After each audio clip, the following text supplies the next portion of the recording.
The first mistake Ilyas Vale made that evening was believing the invitation was a mistake.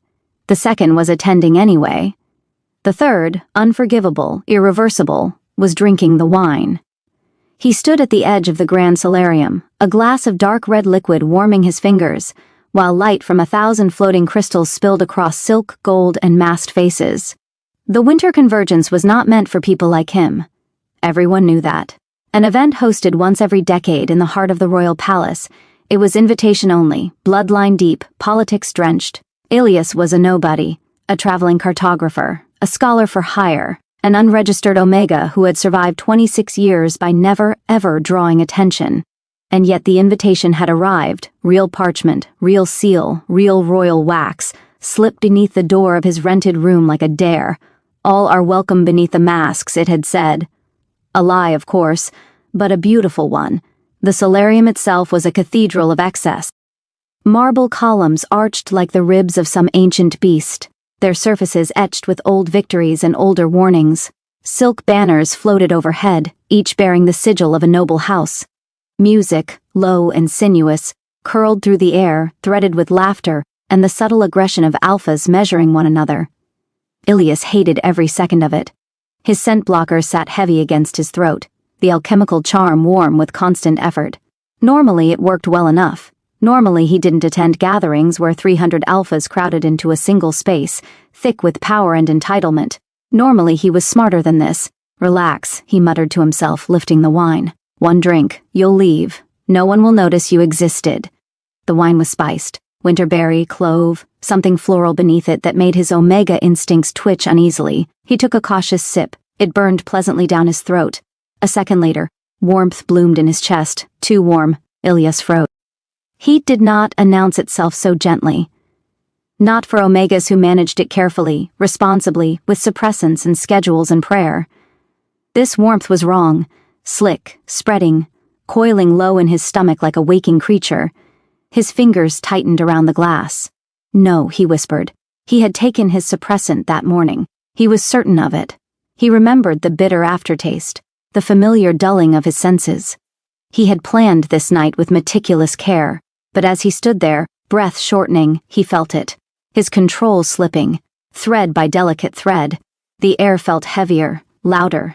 Every sound sharpened, every scent deepened. Polished marble, hot wax, metal from hidden blades, and beneath it all the overwhelming presence of alphas. His pulse thudded painfully in his ears. Leave. Now.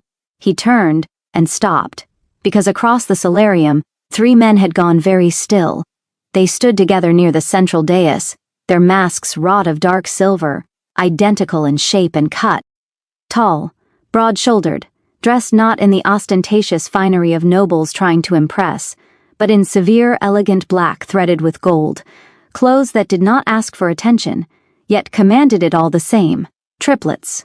The realization struck him like ice water. It wasn't just their faces, hidden as they were, but the way they moved in unconscious symmetry, the way their heads tilted at the same angle, the way the crowd subtly bent around them, parting like a current knew better than to resist a storm. Alphas, his instincts screamed. Not just alphas, kings. His hand trembled, wine sloshing dangerously close to the rim of the glass. That was impossible. The Triplet kings did not attend masked revels. They ruled jointly, cold and distant figures seen only from thrones and balconies. Legends with crowns. Men whispered about in taverns and war councils, not watching him. One of them inhaled. The motion was subtle, barely perceptible, but Ilyas felt it like a hook beneath his rib. The second followed, eyes narrowing behind his mask. The third's posture shifted, shoulders squaring, attention locking with terrifying precision. They smelled him. Oh gods, they smelled him. His scent blocker burned against his skin, protesting, failing. Panic surged through him, sharp enough to cut. Omegas were not meant to draw royal attention, not unregistered ones, not ones without protection or claim, not ones standing alone with drugged wine in their system and heat curling awake beneath their skin.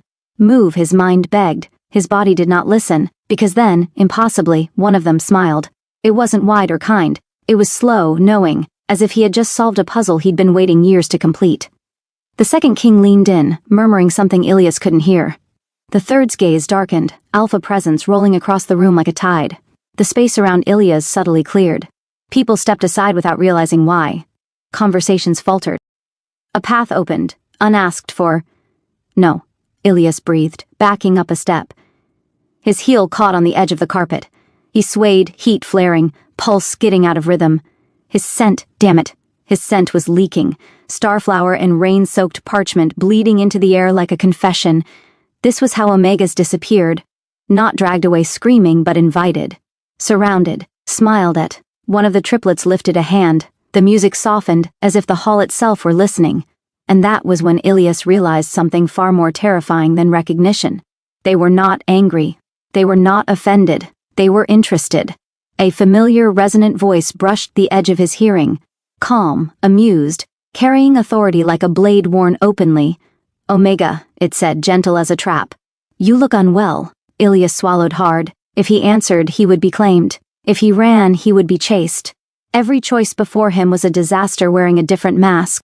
He forced a shaky smile, bowed just deeply enough to be polite and not deeply enough to be submissive, and did the only foolish thing left to him. He lifted the glass and drank the rest of the wine. The warmth in his blood flared into fire.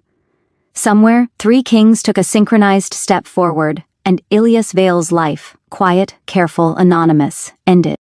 Ilias did not remember leaving the solarium. He remembered heat, not the abstract knowledge of it, the careful charts, the measured doses, the cold discipline he had practiced since adolescence, but the raw, living thing. It coiled through his veins with intent, sinking into bone and breath alike, whispering want in a voice he had spent his entire life learning to ignore. He remembered hands, strong, gloved, steadying him as his knees betrayed him. He remembered marble giving way to velvet beneath his palms, and above all, he remembered scent. 3 of them, steel and smoke, sun-warmed leather, night rain on stone.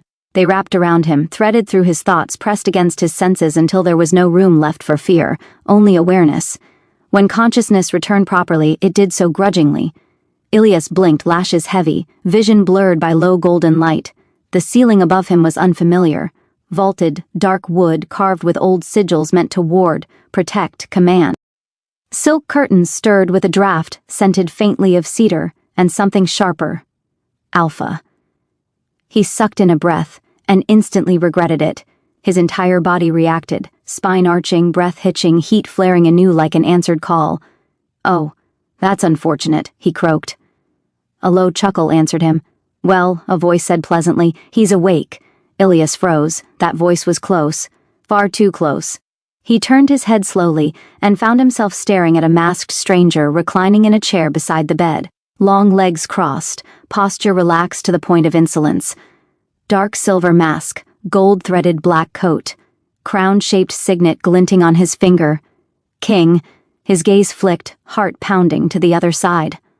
Another sat at the edge of the bed itself, elbows resting on his knees, hands clasped as if restraining something. He was larger somehow, broader, presence radiating outward like a drawn sword. Even masked, the intensity of his attention made Ilias's throat go dry. And then, "I was beginning to think you'd fled in your sleep." The third voice came from behind him. Warm breath brushed the shell of his ear. Ilias made a small, undignified sound and nearly launched himself off the bed. Strong hands caught him instantly, firm but careful, holding him in place. The man behind him did not restrain him fully. Just enough to remind him that escape, at this precise moment, was a fantasy. "Easy," the third king murmured. "You're safe." That was the problem. Ilias lay there, pinned between silk sheets and 3 alpha presences so overwhelming they blurred together, heart slamming against his ribs as instinct warred violently with reason. Triplet kings, in a private chamber, with him, an unregistered Omega. "Oh," he said faintly. "I appear to have made a catastrophic error." The king at the foot of the bed laughed outright. "Oh, I like him," he said. "He's honest. Solrin." The one behind him warned mildly. "Solrin." Ilias filed the name away automatically, scholar instincts refusing to die even now. The king seated at the edge of the bed, Rice, if rumors were accurate, leaned forward slightly. "You collapsed," he said bluntly. "Your scent barrier failed. We removed you before half the court noticed. And before someone decided to claim him on the spot," Solrin added cheerfully, "which would have been messy, politically." Ilias swallowed. Claim. That word landed like a threat and a promise all at once. "Why?" he asked carefully. "Am I still—" Unclaimed? A pause. The air shifted. The man behind him, Kalen, he realized distantly, the Crown King himself, exhaled slowly. Because, Kalen said, voice controlled to the point of tension, whatever is happening between us is not standard. Ilias squeezed his eyes shut. Of course it wasn't. Solren leaned forward, resting his chin in his palm. You see, he said, conversational. When an Omega scents one of us, it's usually singular, exclusive. Neat? Rise's jaw tightened. This wasn't. No, Solren agreed, eyes gleaming behind his mask. This was shared. Ilias opened his eyes. What do you mean? He whispered, already knowing the answer. Kalen's hands, still braced lightly at his sides, flexed. You bonded, he said. With all three of us. The words rang in the air, heavy and impossible. That's... Ilias shook his head weakly. That's illegal. Ancient, Solren corrected. Rare. Inconvenient. Rise leaned closer, gaze burning. Real. Heat surged through Ilias again, violent and aching, his body traitorously responding to the truth in their voices. He felt it now, the subtle, impossible thread connecting them. A pull, a resonance, like three notes harmonizing around his pulse. No, he said hoarsely. No, no, no, this doesn't happen. Omegas can't, shouldn't, Kalen finished softly. According to law, silence stretched. Ilias laughed. It was thin and hysterical and absolutely unhinged, but he couldn't stop it. I'm going to die, he said. Either executed quietly or married loudly, and I despise both options. Rice blinked. Solren burst out laughing. Kalen, gods curse him, smiled, not a triumphant smile, not a cruel one, something softer, something dangerous. No one is executing you, Kalen said, and no one will force you into a bond. Yet, Solren added, ever helpful. Ilias shot him a glare that lacked any real bite. Then, he said carefully, you'll let me go. Another pause. This one was worse. Rise's expression darkened. Your heat hasn't broken, he said. You won't make it an hour alone. I've survived worse, Ilias snapped, pride flaring. Kalen's grip tightened. Not painful, just certain. Not with this bond active. Solren tilted his head. And besides, he said lightly, the entire palace already knows something happened. Your scent is unforgettable. Ilias went cold. How many? He whispered. Solren's smile sharpened. Enough. The room felt smaller, trapped. Claimed not by law or ritual, but by attention. By curiosity, by power that did not yet know what it wanted to do with him. Kalen leaned closer, voice dropping. You are not a prisoner, he said, but you are involved, whether you like it or not. Ilias met his gaze, heart hammering. Then, he said quietly, when this night ends, when my heat passes, you will let me leave.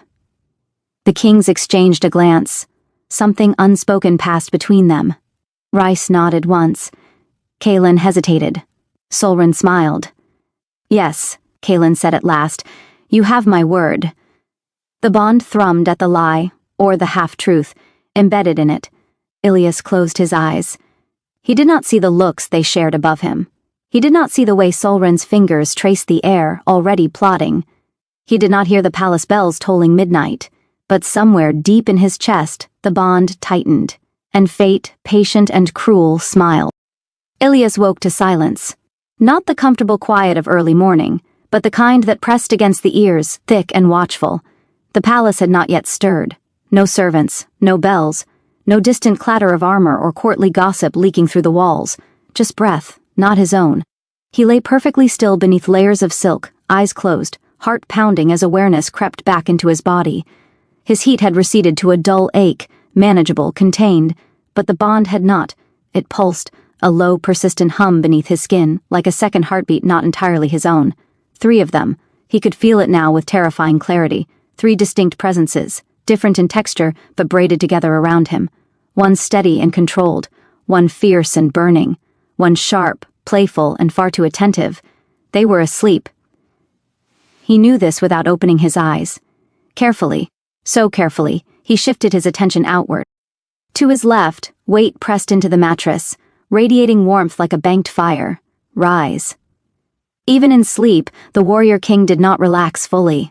One arm lay close enough that a single careless movement would bring Ilias into contact. Behind him, a presence like a wall, Kalen. Breath even, heart slow, control wrapped so tightly around himself it had followed him into sleep.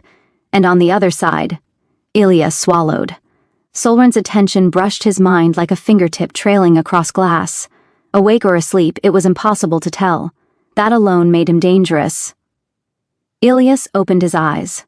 The room was dim, lit only by the faint blue glow of dawn filtering through the curtains. The kings had removed their masks at some point during the night. He could see them now, faces identical in structure but unmistakably different in expression even at rest. It should have been beautiful. It should have been intoxicating. It was terrifying. This is how it happens, his mind whispered. This is how Omegas vanish. Not through force, through comfort. Through the slow erosion of choice, his gaze dropped to his wrist. There, faint but unmistakable, 3 marks, not bites, not yet, but impressions in the bond space itself. Invisible to the eye, burning to the senses. A promise waiting to be sealed. His breath shuddered. No, he whispered. He slid one leg carefully over the edge of the bed. The bond reacted instantly. A sharp tug snapped through his chest, stealing the breath from his lungs. He froze, teeth sinking into his lower lip to keep from making a sound. Rice shifted, brow furrowing. Kalen's breath hitched, just barely. Solren's eyes opened. They met Ilias's gaze in the dim.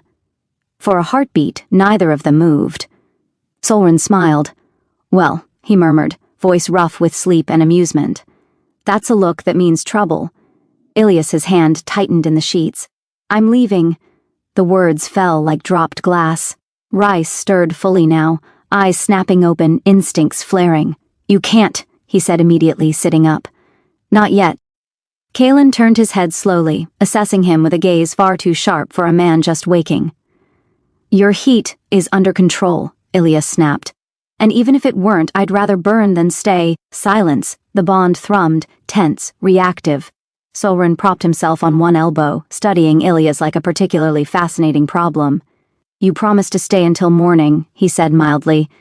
I promised nothing, Ilias shot back. You promised me. Kalen exhaled, long and measured. And I will keep my word. Rice turned sharply. Kalen. No, Kalen said quietly, and the room stilled at the authority in his voice. We said he was not a prisoner. Ilias's chest tightened painfully. Good, he said, because I won't be. He stood. The moment his feet hit the floor, the bond screamed, not in pain, but in protest, in longing, in furious rejection of separation. His knees nearly buckled as sensation crashed through him. Images not his own bleeding into his thoughts. Steel and blood and crown-weighted responsibility, laughter edged with knives, control cracking under desire. He gasped. Rice was on his feet in an instant, hands hovering, afraid to touch. Ilias. Don't, Ilias said sharply, breath coming fast. If you touch me, I won't leave. That stopped him. Solren tilted his head, something unreadable flickering behind his eyes. You think running will end this, he said softly. I know staying will, Ilias replied. For me, Kalen watched him for a long moment. Then slowly, deliberately, he inclined his head. You may go, he said. Rice stared at him. Kalen.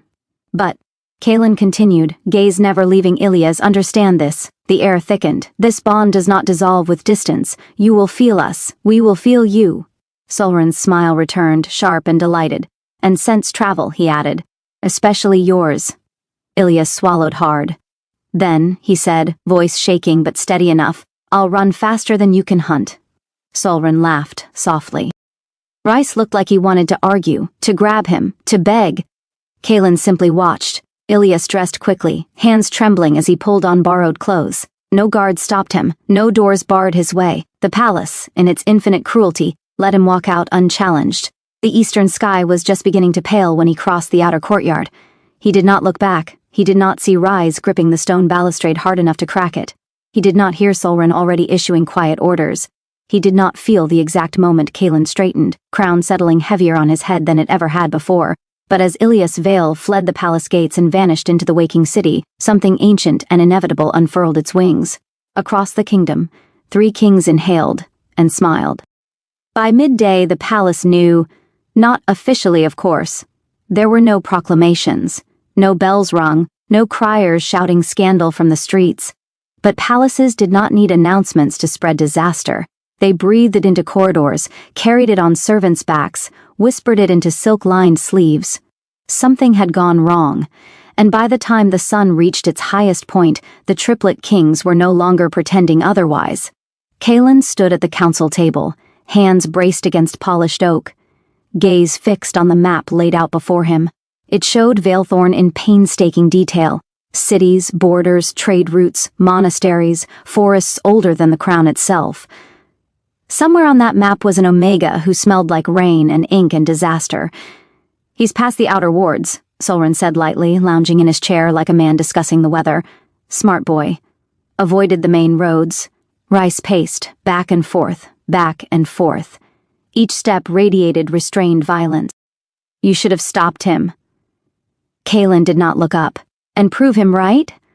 Rise's hands curled into fists. "He's unregistered, alone. Half the kingdom would tear him apart if they knew what he is." Solren's smile thinned. "Which is why we're not announcing it." The doors opened softly. A court mage entered, pale and sweating, eyes darting nervously between the three crowns. "Your Majesties," he said, bowing low.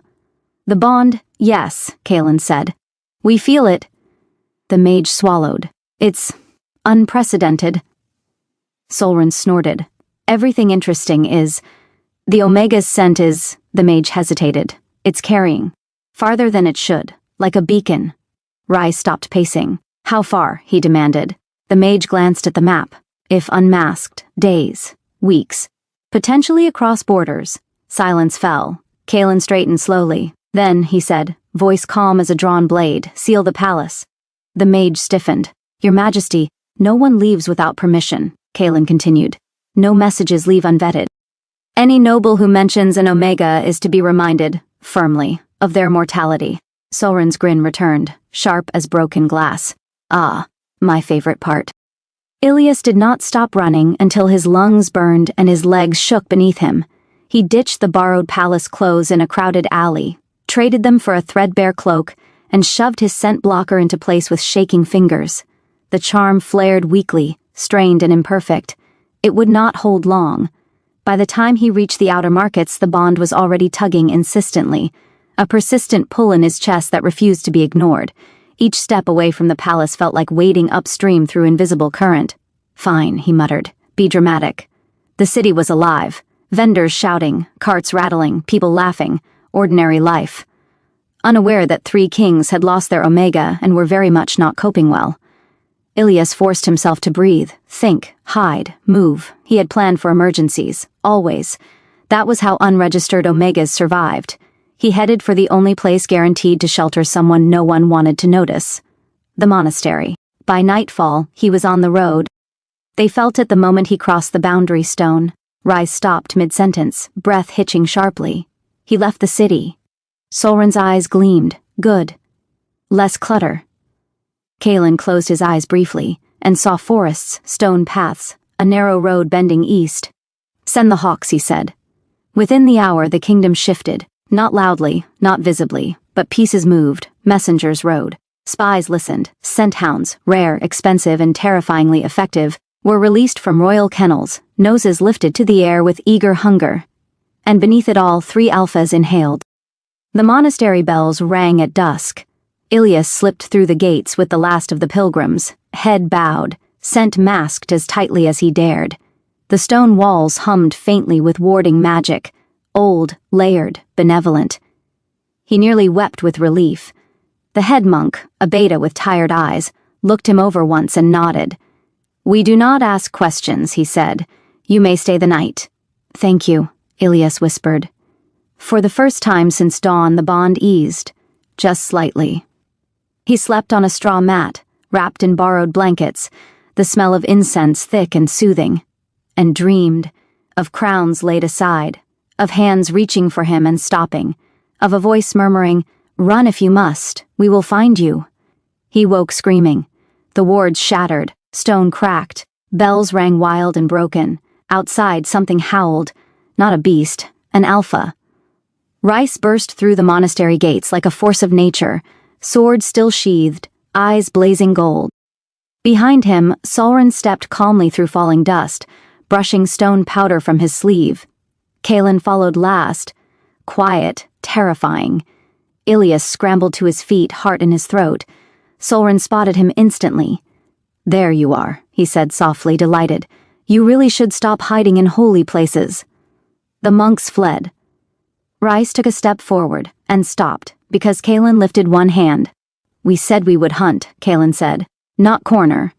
His gaze locked onto Ilias, intense but not unkind. "You ran," he said, "as was your right." Ilias's knees trembled.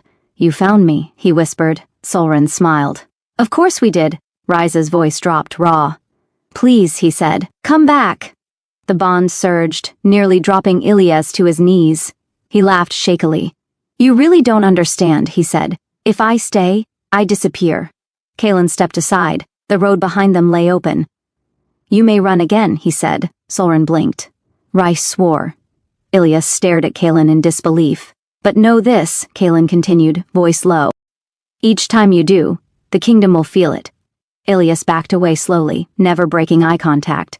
"Then," he said hoarsely, "let it." He turned and ran. Behind him, 3 kings watched their Omega vanish once more. And this time, they did not smile. Ilias did not make it far this time, not because his legs failed him, though they trembled with exhaustion, but because the bond finally stopped pretending it was only his burden to bear. He had barely cleared the monastery grounds when pain tore through his chest like a blade dragged sideways between his ribs. He cried out, stumbling, catching himself against a tree as the world lurched violently out of focus. No, no, no, no, this was wrong. Running was supposed to hurt him. That was the cost Omegas paid for freedom, exhaustion, isolation, hunger. Not this. Not the sensation of something snapping back through the bond, sharp and furious and afraid. Images slammed into his mind without warning. Rise on one knee, teeth clenched, fist driven into the earth hard enough to draw blood. Solren's smile gone, eyes narrowed in cold calculation as he pressed 2 fingers to his throat, pulse racing beneath them. Kalen. Kalen, standing perfectly still, face pale, hand braced against the edge of a shattered stone pillar as something ancient and tightly leashed inside him strained violently. Ilias gasped. "I didn't mean to." The bond roared in response, a tangled chorus of anger, fear, and something far worse. "Come back," not a command, a plea. He slid down the tree trunk and curled inward, shaking. "I can't," he whispered hoarsely. "You don't understand. If I stay, I become a symbol, a weapon. A law rewritten in my blood," the bond answered with aching silence. Slowly, agonizingly, the pain receded, leaving him hollowed out and breathless. Sweat soaked through his clothes. His scent blocker lay cracked against his throat, charm fractured from the surge. "Well," he croaked, pushing himself upright. "That's new. Running hurt them." The knowledge settled into him like lead. Back at the monastery ruins, the air still hummed with broken wards and panic. Rice rounded on Kalen, fury finally snapping its leash. "He's hurting," he snarled. "You felt it." "Yes," Kalen said quietly. "And you let him go again." Kalen met his gaze unflinchingly. "Because forcing him to stay would destroy what little trust remains." Solren rubbed his temples, eyes dark. "Trust is becoming a luxury." The bond pulsed again, lighter this time, but insistent. "He knows now," Solren said softly. He felt that. Rice's shoulders sagged just a fraction. "Good. Maybe he'll stop running." Kalen's jaw tightened. "Or he'll run smarter." They all fell silent, because that too felt true. Ilias did run smarter. He avoided roads entirely, cutting through low forests and abandoned trade paths. He bartered his skills where he could, maps for meals, inkwork for shelter. He kept moving, never staying more than a night in any one place. But the bond followed. It tugged at him when he slept, whispered at him when he was awake. Not words, never words, but presence, awareness. 3 distinct pressures on his consciousness, like stars pulling at a tide. Worst of all were the moments of bleed-through. When Rice's temper flared, Ilias's heart raced with it. When Solren plotted, Ilias felt the cold edge of anticipation creep up his spine. And when Kalen's control slipped, even slightly, Ilias felt it like the world tilting. By the 4th night, he was no longer just running from the kings. He was running from himself. The border town of Grayfen was a mistake. He knew at the moment he stepped through the gates. Too many mercenaries, too many alphas who didn't care about royal decrees, too many eyes that lingered just a little too long when his hood slipped, but he needed supplies, and his scent blocker was failing completely now, cracks spider-webbing through the charm. In and out, he told himself. Quickly. It was not quick. He had barely made it to the market square when someone inhaled sharply behind him. Omega, a voice murmured. That's a pretty scent to be wasting alone. Ilias turned slowly. 3 alphas stood too close, eyes bright, expressions hungry in the way that had nothing to do with affection and everything to do with entitlement. His stomach dropped. I'm not interested, he said evenly. One laughed. You don't get to be... Before he could react, the bond exploded. Not pain this time, rage. Rice's fury slammed through him like a thunderclap, so sudden and violent it stole the breath from his lungs. His vision flashed gold. Touch him and die. Solren's presence followed, cold, surgical, terrifyingly calm. Names, faces, locations, and beneath it all, Kalen's will descended like a closing fist. Enough. The air shifted. The alphas froze. Every instinct in their bodies screamed predator. Knees buckled. One dropped to the ground without understanding why. Ilias stood shaking in the center of it, heart pounding. What? One of the men whispered, terror dawning. Then the bells rang, royal bells, impossible this far from the capital. The crowd scattered as armored riders surged into the square, banners snapping in the wind, black and gold crowned with the sigil of 3 interlocked wolves. The kings did not appear. They did not need to. Solren's voice brushed Ilias's mind, warm and wicked. You see? You're already protected. Rises followed, fierce and aching. We will always come. Kalen's was last, steady, unavoidable. Running does not make you free if the world refuses to let you be alone. Ilias staggered back, tears burning his eyes. I don't want protection, he whispered. I want a choice. The bond pulsed, softer now. Then stop running, it seemed to say. And make one? As the riders secured the square and the threat dissolved, Ilias slipped away once more, heart pounding, mind spinning, freedom feeling farther away than ever. Because now he knew the truth. He was not being hunted. He was being claimed by the world, whether he wanted it or not. And somewhere far behind him, 3 kings began to realize something just as dangerous. Letting him go again might cost them the kingdom.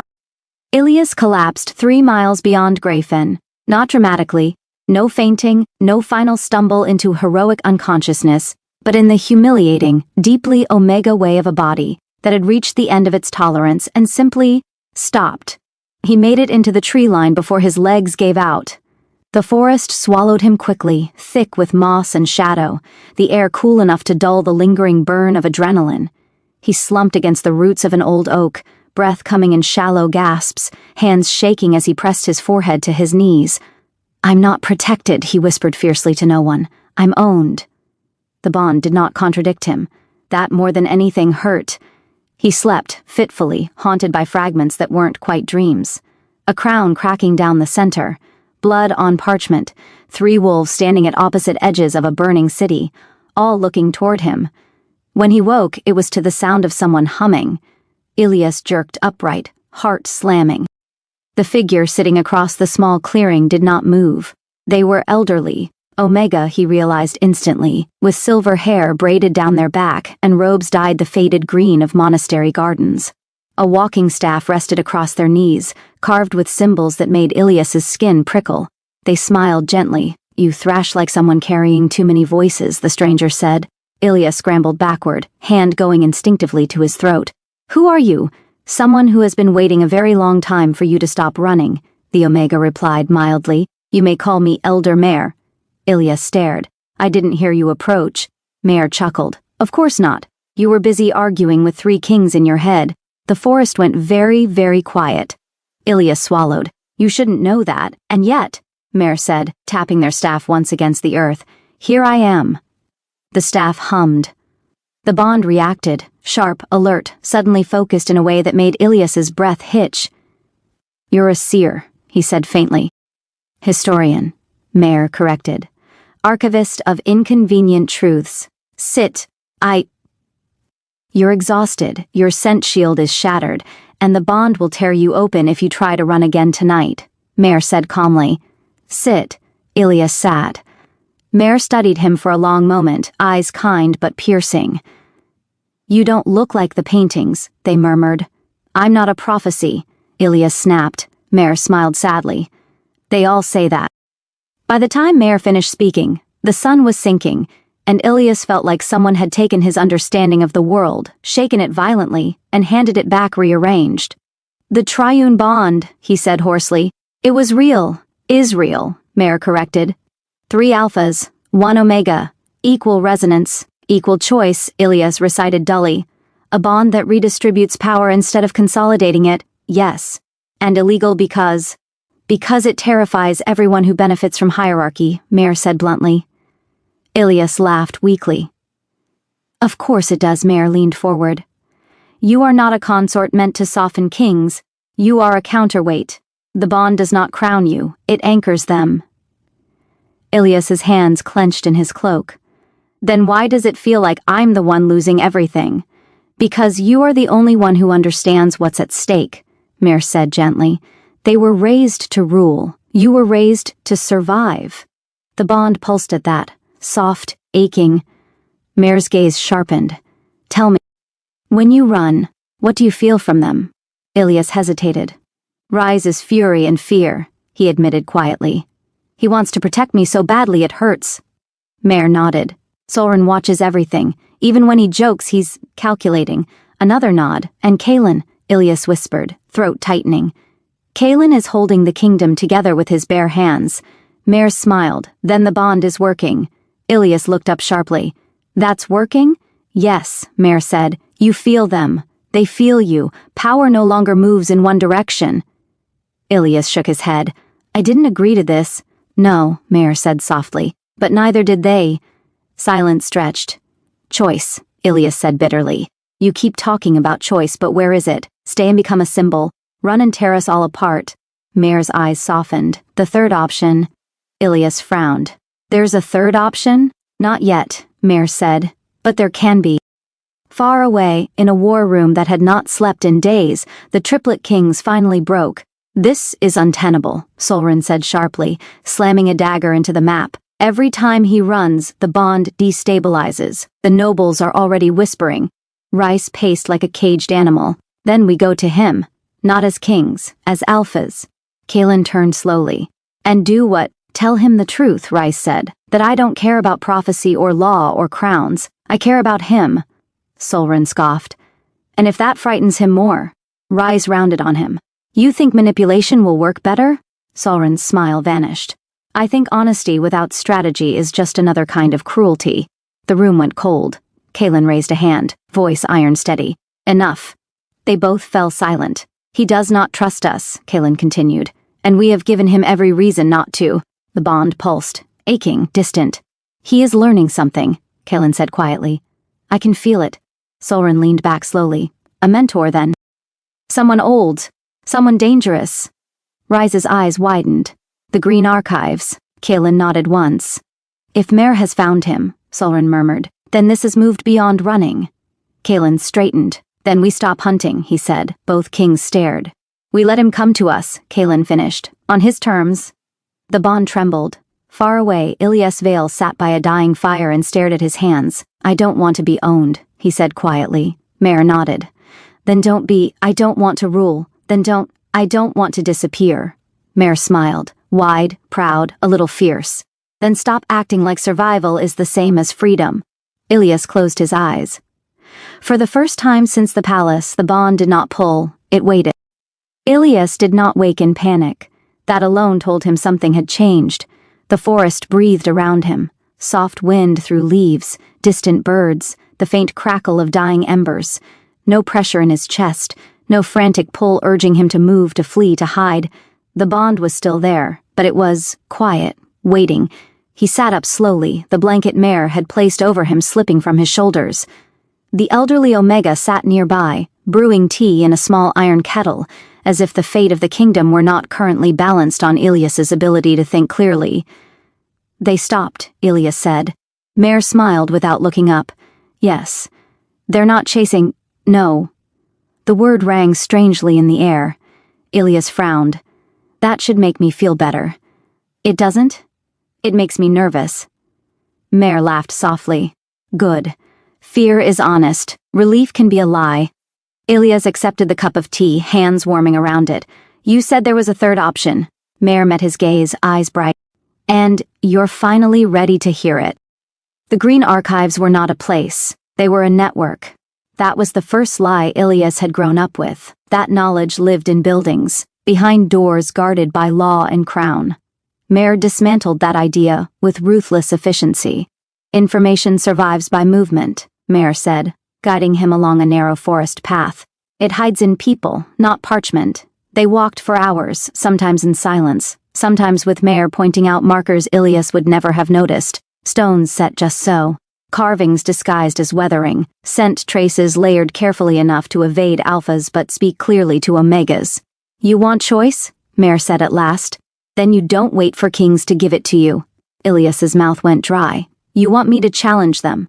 I want you to define yourself, Mare corrected. Publicly, before others do it for you. They stopped at a ridge overlooking a river valley dotted with settlements. Word travels, Mare continued. Rumors already whisper of an Omega who stopped royal riders with nothing but his presence. Ilias grimaced. That wasn't intentional. Power rarely is, Mare said, but intention is what shapes it afterward. Ilias stared at the valley. I don't want a crown, he said quietly. I don't want a throne or a title or a cage made of gold. Then don't accept one, Mare said. Demand something better. In the capital, the absence was deafening. Rice stood in the training yard long after his soldiers had dispersed, sword hanging loosely in his grip. He's not afraid, he said. Solren leaned against a pillar, watching him. No, that's worse. Solren's smile was thoughtful, not mocking. It means he's thinking. Kaelin entered without announcement, cloak unfastened, expression unreadable. The nobles are restless, he said. They feel the shift. Power doesn't like uncertainty. Rice turned sharply. Then we meet him. Now. Kaelin shook his head. No, we wait, Solren arched a brow. You're enjoying this far too much. Kaelin's gaze sharpened. I am respecting him. That silenced them both. The bond pulsed once, slow, deliberate. Kaelin felt it and closed his eyes. He's about to act, he said. They reached the river town of Lethrin at dusk. It was not important. That was the point. Merchants, ferrymen, travelers, no court, no guards, no spectacle. Mare melted into the crowd without farewell, leaving Ilias alone at the edge of the square. Be seen, Mare had said, but not owned. Ilias inhaled and stepped forward. He did not hide his scent. He did not let it spill wildly either. He shaped it, carefully, deliberately. The way he shaped maps and ink lines and choices. Rain-soaked parchment, starflower, warmth without invitation. The square stilled, not with fear, with attention. Alphas paused mid-step. Omegas turned. Betas looked up from their work. Something in the air changed. Ilias climbed onto the low stone well at the center of the square. My name is Ilias Vale, he said, voice shaking only a little. I am an unregistered Omega. A ripple went through the crowd. I am not claimed, he continued, and I am not prey. The bond flared, surprise, sharp and sudden. Far away, 3 kings froze.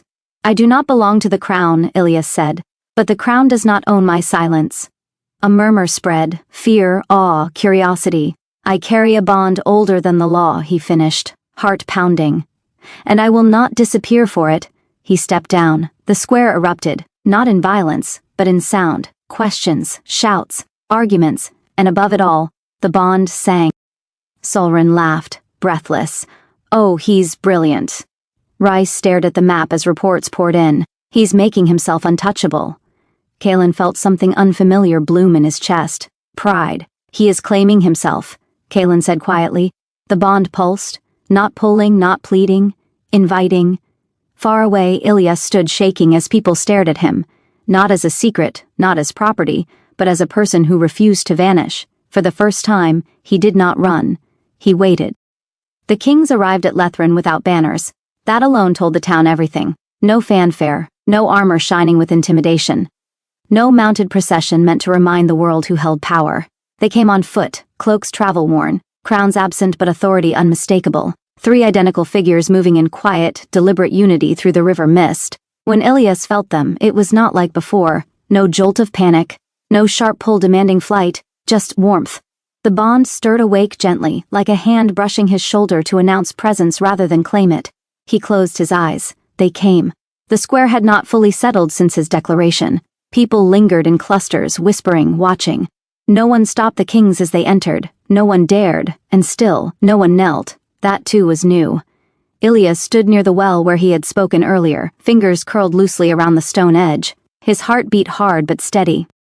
He had chosen this place intentionally. Open air, witnesses, no walls to trap him. When he opened his eyes, they were there. Kaelin stood at the center, posture straight but not rigid. Gaze locked on Ilias as if the rest of the world had faded into suggestion. Rice hovered half a step to his right, tension coiled tight in his shoulders, eyes burning with restrained emotion. Solrin lingered to the left, expression unreadable. No smile this time, only sharp attention. For a long moment, none of them spoke. The bond stretched between them, taut, luminous, aching with things unsaid. "I asked you not to hunt me," Ilias said finally, voice quiet but clear. Kaelin inclined his head. "We didn't." Rice swallowed hard. "We came because you stopped running." Solrin's gaze softened, just barely.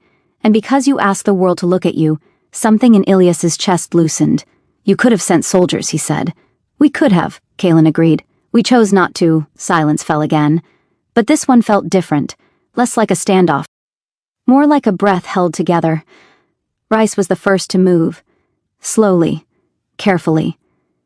He stepped forward, stopping well short of touching distance, hands open at his sides like an offering rather than a threat. "You were brave," he said, voice rough. "Braver than I knew how to be at your age." Ilias's throat tightened. "You don't know anything about me." Rice nodded. "Then let me learn." Solrin exhaled softly, almost a laugh. "Look at that. The terrifying warrior king asking permission." Rice shot him a glare. Solrin ignored it, eyes never leaving Ilias. "You did something clever," Solrin said. "You made it impossible for us to decide your future without you." "That was the point," Ilias replied. Kaelin took a single step forward. The world seemed to narrow around them. "Ilias Vale," he said, voice low, resonant, carrying the weight of a throne even without the crown. "You demanded choice, so here it is." He stopped an arm's length away. "Speak," Kaelin continued, "and we will listen." The bond thrummed, not insistently, not urgently, patiently. Ilias breathed in. Their sense reached him now, unobstructed. Rise's warmth and iron steadiness. Solrin's sharp, intriguing edge, layered with something unexpectedly gentle. Kaelin's calm depth, like standing at the center of a storm that refused to break. He had wanted this once. He had feared it even more. "I won't be hidden," Ilias said. "Not in a palace, not behind a title, not softened into something convenient." Rice nodded immediately. "Never." Solrin tilted his head. "I wouldn't dare." Kaelin said nothing, but his gaze did not waver. "I won't be claimed as property," Ilias continued, voice shaking just slightly. "No matter how gilded the cage." "You won't be," Kaelin said quietly. "I won't be used as a symbol without consent." Rice stepped closer, emotion breaking through restraint. "You'll be a partner. Or nothing." Solrin's voice dropped, sincere and sharp. "And if anyone tries otherwise, they answer to me." Ilias looked at Kaelin. "And you?" Kaelin's breath hitched, barely perceptible, but real. "I will rewrite law itself," he said softly, "before I let you disappear." The words settled between them, terrifying in their promise. Ilias felt the bond bloom, not flare, not snap, bloom. He stepped forward, not into their space, with them. The crowd around them seemed to fade, leaving only breath and scent, and the fragile miracle of 4 people choosing not to run. "I don't know how to love 3 kings," Ilias said honestly. Rise's laugh was shaky. "We barely know how to love 1 Omega." Solrin smiled, small, real. "We'll be terrible at it." Kaelin reached out, slowly giving Ilias every chance to pull away, and brushed his fingers against Ilias's wrist. The contact was electric, not sexual, not possessive, intimate. The bond surged, wrapping around them like a shared breath. "You don't have to decide today," Kaelin said. or tomorrow. But, Solrin added gently, if you choose us, choose all of us. Rice nodded fiercely. No pieces, no compromises. Ilias laughed softly, tears stinging his eyes. You're impossible, Solrin smirked. You slept with us. That was your first mistake. Rice groaned. Kaelin actually smiled. Ilias looked at their joined hands, his and Kaelin's, and then deliberately reached out, placing his other hand over Rice's forearm, fingers curling into solid warmth. Finally, after a heartbeat that felt like destiny holding its breath, he brushed his knuckles against Solrin's. The bond sang, not claiming, not sealing, choosing. The crowd erupted then, not in fear, but in awe, voices rising in a wave that carried far beyond the square, far beyond Lethrin. And in the center of it all, an Omega stood with 3 kings and did not kneel. For the first time, intimacy did not feel like surrender. It felt like standing his ground and letting himself be held. They did not return to the palace. That too was deliberate. Instead, Kaelin secured the upper floor of the river inn overlooking Lethrin's slow silver water. No guards in the halls, no courtiers whispering behind doors. Just one large chamber, firelit and warm, its windows open to the night air, a place without crowns. Ilias stood just inside the threshold, fingers twisting in the fabric of his sleeve, suddenly unsure of where to put himself now that there was nowhere left to flee. The door closed softly behind them. The sound echoed far too loud. Rice immediately stepped away, turning his back and moving toward the window as if to give Ilias space without being asked.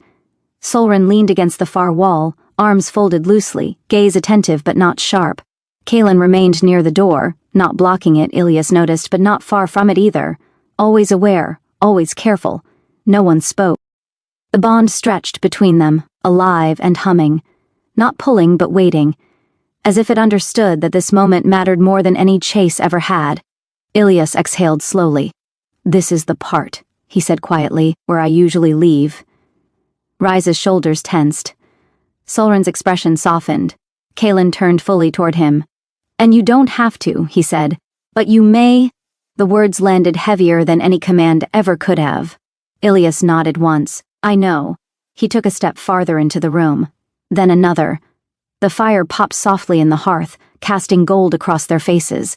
Without masks, without armor, they looked human, tired, wary, hopeful in ways none of them had learned how to show safely. I need rules, Ilias said suddenly. Solrin blinked. Oh, excellent. I love rules. Rice shot him a look. Be serious. I am being serious, Solrin replied. I just enjoy structure. Kaelin waited. If this is going to work, Ilias continued, voice steadier now that he had started, I need to know where I end and you begin.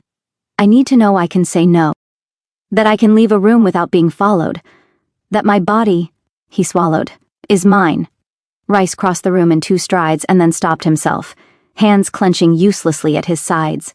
I swear it, he said fiercely, by anything you want. Solrin's voice was quieter. We don't want obedience, he said. We want consent. Chosen, not cornered.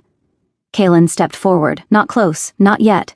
You are not bound by the bond alone, he said. Only by what you choose to give. Ilias studied him for a long moment. And if the bond wants more than I do? Kaelin did not hesitate. Then we wait. The bond pulsed, slow, warm, approving. Ilias laughed softly, disbelieving. You're all terrible at this. Rice smiled, raw and helpless. We've never had to be gentle. Solrin's mouth curved. You're making monsters learn manners. Kaelin's gaze softened. You're making kings learn restraint. Something in Ilias's chest cracked open. Then, he said quietly, come closer. Rice inhaled sharply. Solrin straightened. Kaelin moved first. Not as king, not as alpha, but as a man approaching something precious. He closed the distance carefully, stopping when their breaths began to mingle. Tell me if it's too much, he said. Ilias nodded. Kaelin reached out and brushed his thumb along Ilias's wrist again, right where the pulse fluttered fast and alive. The touch was feather light. Reverent. The bond responded with a soft, luminous warmth. Rice stepped closer next, kneeling without thinking so he was not towering, his presence grounding rather than overwhelming. He rested one hand on Ilias's knee, not gripping, not claiming. Here, he asked. Ilias's breath caught. Yes. Solren came last, lingering just behind Ilias, close enough that warmth radiated but did not touch. "I'll stay here," he murmured. "So you know where I am." Ilias closed his eyes. For the first time in his life, 3 alphas surrounded him without trapping him. He leaned back, just slightly, until his shoulder brushed Solren's chest. Solren froze. Rice sucked in a breath like a prayer. Kaelin's fingers tightened just enough to be felt. The bond flared, not wild, not consuming, but right. "This," Ilias whispered, voice trembling, "this is what I was afraid of."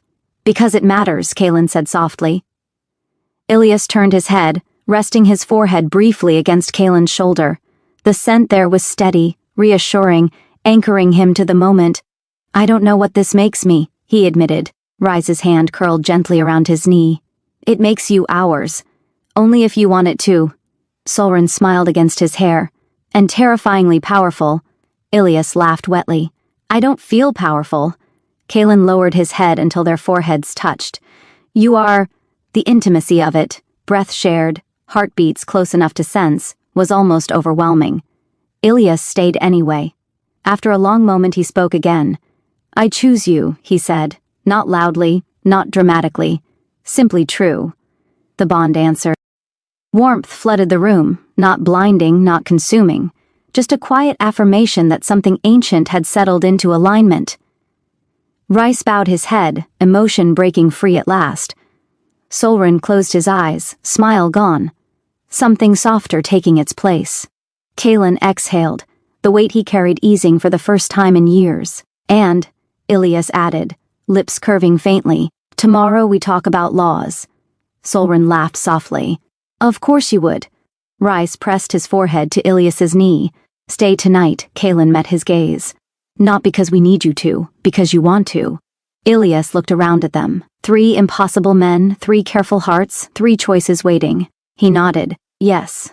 Outside, the river flowed on, unaware that history had shifted. Not with a coronation or a war, but with 4 people learning how to stand close without taking each other apart. The grand chamber was bathed in the soft amber glow of low-burning braziers, their light dancing across silk-draped walls, and the wide bed at the center.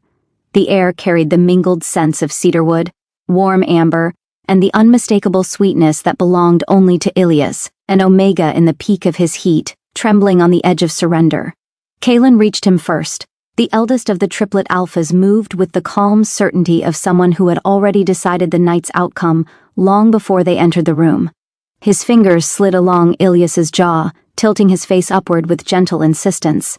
"You've been so patient," Kaelin murmured, voice low and velvet smooth. His thumb brushed across Ilias's lower lip. "We intend to reward that patience." Behind him, Rice and Solren had already shed their outer robes. Rice's golden hair caught the firelight like molten metal. Solren's darker strands fell forward as he knelt at the foot of the bed, eyes fixed on Ilias, with quiet, burning focus. Ilias's breath hitched when Solren's warm hand settled on his ankles, sliding upward in a slow, deliberate caress that made his thighs tremble. I don't know if I can," Ilias whispered, even as his body arched instinctively toward their touch. "You can," Solren answered softly, "and you will, for us." Rice moved to Ilias's side, pressing a lingering kiss to the sensitive spot beneath his ear. "We've waited months to feel you like this," he said against flushed skin. "Let us take care of you now." They worked in silent harmony, the way only triplets who had shared everything their entire lives could. Kaelin claimed Ilias's mouth in a deep, unhurried kiss, while Rice's fingers worked open the delicate fastenings of Ilias's thin sleeping tunic. Fabric parted like water. Cool air met fevered skin, and Ilias whimpered into Kaelin's mouth at the sudden contrast. Solren, ever patient, eased Ilias's legs apart and settled between them. His palms smoothed over quivering inner thighs before his mouth followed, soft, reverent kisses that grew firmer, hungrier, until Ilias's hips jerked upward with a broken sound. Rice laughed quietly against Ilias's throat. Look how beautifully he responds. Kaelin drew back just enough to watch his brothers worship the omega between them. His own hand slid down Ilias's chest, circling one peaked nipple with the pad of his thumb, until Ilias arched again, gasping. When Solren finally pressed inside, slowly, carefully giving Ilias time to adjust, Kalen caught the Omega's wrists and pinned them gently above his head. "Breathe," Kalen instructed, voice steady even as his own pupils had blown wide with want. "Let him in." Ilias's eyes fluttered, tears of overwhelmed pleasure gathering at the corners. Solren paused when he was fully seated, forehead resting against Ilias's, both of them trembling with the intensity of it. "You feel..." Solren's voice cracked. "Like home." Rice moved behind Ilias then, lifting him just enough that Solren could remain deep while Rice pressed slick fingers inside alongside his brother. Stretching, preparing. Ilias sobbed once, softly, overwhelmed by the fullness, by the careful way they handled him. Kalen kissed the tears from his cheeks. "You're doing so well," he whispered. "So perfect for us." When Rice finally slid in beside Solren, the stretch was almost too much. Ilias's entire body shuddered, a long, keening sound escaping his throat. Yet his hips still rolled in tiny, helpless circles, seeking more. They found a rhythm, slow at first, almost torturously gentle. Each careful thrust pushed Ilias higher, until his pleas turned wordless, until every breath was a broken little cry. Kalen waited until Ilias was trembling on the edge before he moved. He knelt above Ilias's face, guiding himself to the Omega's parted lips. "Open for me, sweet one." Ilias obeyed instantly, tongue curling around Kalen as the eldest alpha sank inside with a low groan. The three of them moved together then, Solren and Rice below, Kalen above, surrounding Ilias completely, filling him in every way that mattered. Hands roamed, mouths kissed and sucked and praised, scents blended until the room smelled only of them, of pack, of belonging, of mating completed at last. When Ilias's climax hit, it was shattering. His whole body locked, back bowing off the bed as wave after wave rolled through him. The alphas followed almost simultaneously, Solren first with a choked sound against Ilias's throat, then Rise with a long, shuddering groan, and finally Kalen, fingers tight in Ilias's hair as he spilled down the Omega's throat. They stayed locked together long after, breathing hard, hearts hammering in unison. Solren pressed soft kisses along Ilias's damp collarbone.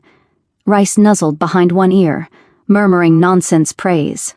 Kalen gathered Ilias close, tucking the smaller body against his chest, so the other two could curl around them both. "Rest, now," Kalen whispered into Ilias's hair. "We have you." And surrounded by the steady warmth of his three alphas, Ilias finally let himself drift. Safe, claimed, cherished, and utterly theirs. Time dissolved. There was no before. Only this. Only hands and mouths and shared breath. The slow loss of thought. The quiet certainty that this was where he belonged. When Ilias finally surrendered fully, it wasn't with fear.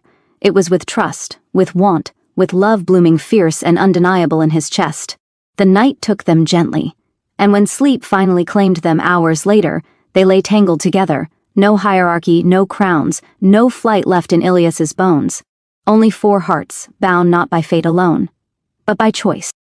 Morning arrived without permission. Sunlight spilled through the open windows, pale gold catching on the slow movement of the river outside. The world felt indecently normal for something that had shifted so completely overnight. Ilias woke wrapped in warmth. Not metaphorical warmth, real, undeniable heat on every side. A solid weight behind him, an arm draped across his waist, another presence close enough that he could feel breath stirring his hair. For one terrifying heartbeat, instinct flared, then memory followed. Choice, he exhaled. Rice was pressed against his back, one arm slung loosely around Ilias's middle, his face buried against Ilias's shoulder like he had fallen asleep mid-thought and never moved again. Solren lay on Ilias's other side, propped slightly on one elbow, eyes already open and sharp, but softened now by something dangerously fond. Kalen sat against the headboard, one knee bent, watching them all with quiet vigilance. As if he had stayed awake to guard the moment itself. "You're staring," Ilias murmured, voice rough with sleep. Kalen's mouth curved faintly. "I wanted to be sure you didn't vanish," Ilias smiled without thinking. Rice stirred, tightening his arm slightly. "He's still here," he mumbled, voice thick. "I checked," Solren snorted softly. "You drooled on him, actually, very reassuring." Rice groaned and hid his face. "Traitor," Ilias laughed, a real laugh, unguarded, surprised out of him by the sheer normalcy of it. The bond hummed, content, no sharp edges, no urgency, just a steady, satisfied presence, like a cat basking in sunlight. "How do you feel?" Kaelin asked gently. The question was simple, the meaning behind it was not. Ilias considered it carefully. "Tired," he said, "sore." A pause, then quieter, safe. Rice lifted his head instantly, eyes bright. Solren's gaze softened further.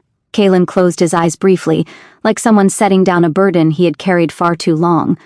"Good," Kaelin said. That was the only answer I hoped for.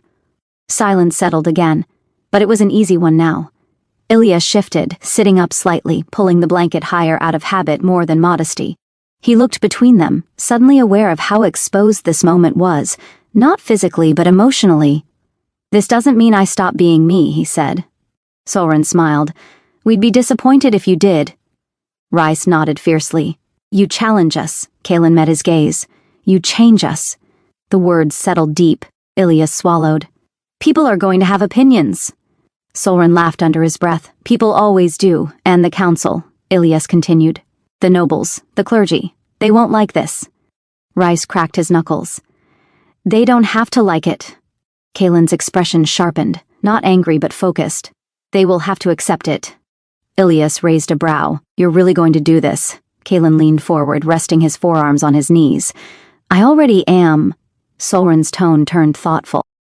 "The law concerning Omega autonomy is flexible, deliberately vague," Ilias huffed. "Convenient.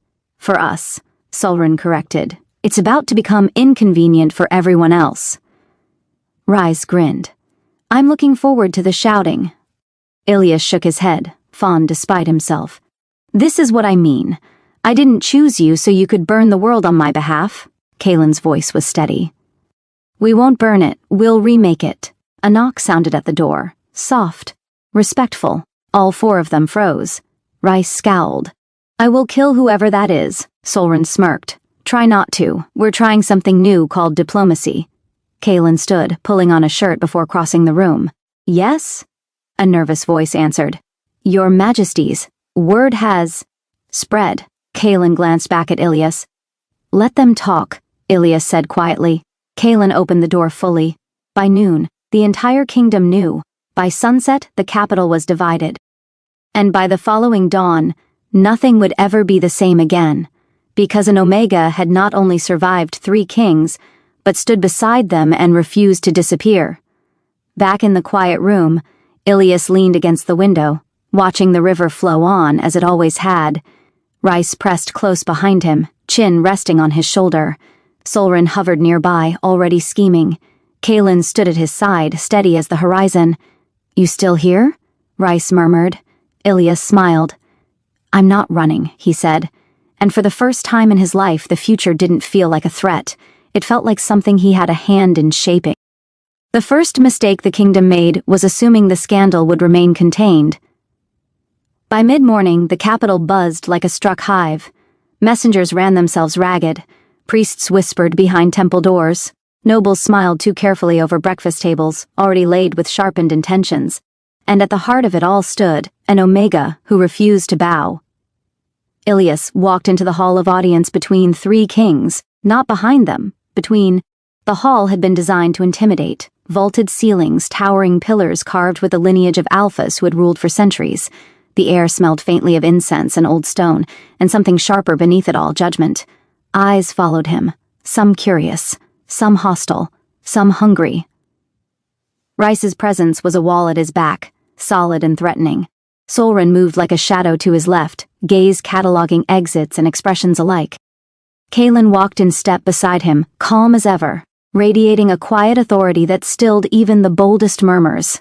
They had barely reached the dais when a voice rang out. "Your Majesties." The speaker stepped forward from the assembly with practiced grace. Lord Merivan Valacrest, High Chancellor of the Council.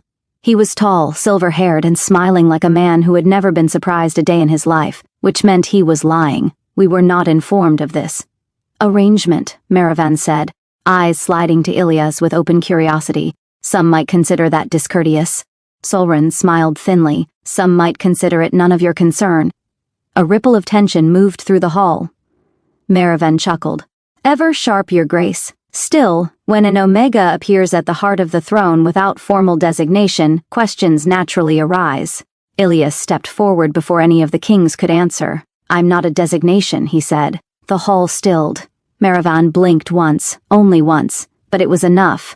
"And you are?" the chancellor asked politely. "Ilias Vale," he replied.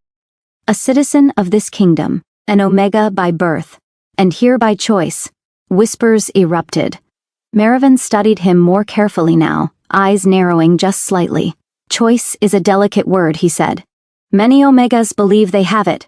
Rice growled. Kalen lifted a hand, not to silence Rice but to acknowledge the threat. "Enough," Kalen said. "Speak your concern plainly, Chancellor." Maravan bowed his head. "The Faith has requested audience." That changed the temperature of the room entirely. From the far end of the hall emerged a figure draped in white and silver, High Septon Alaric, voice of the sanctum of the divine order.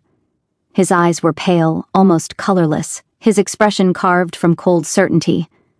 "The gods do not smile upon imbalance," Alaric intoned. "3 alphas bound to 1 Omega threatens the natural order." Ilias felt the bond tense, not in fear, but in anger. "Funny," he said calmly. They didn't seem to object when that order kept Omegas voiceless. A sharp intake of breath rippled through the court. Alaric's gaze snapped to him. "You presume to speak for the divine?"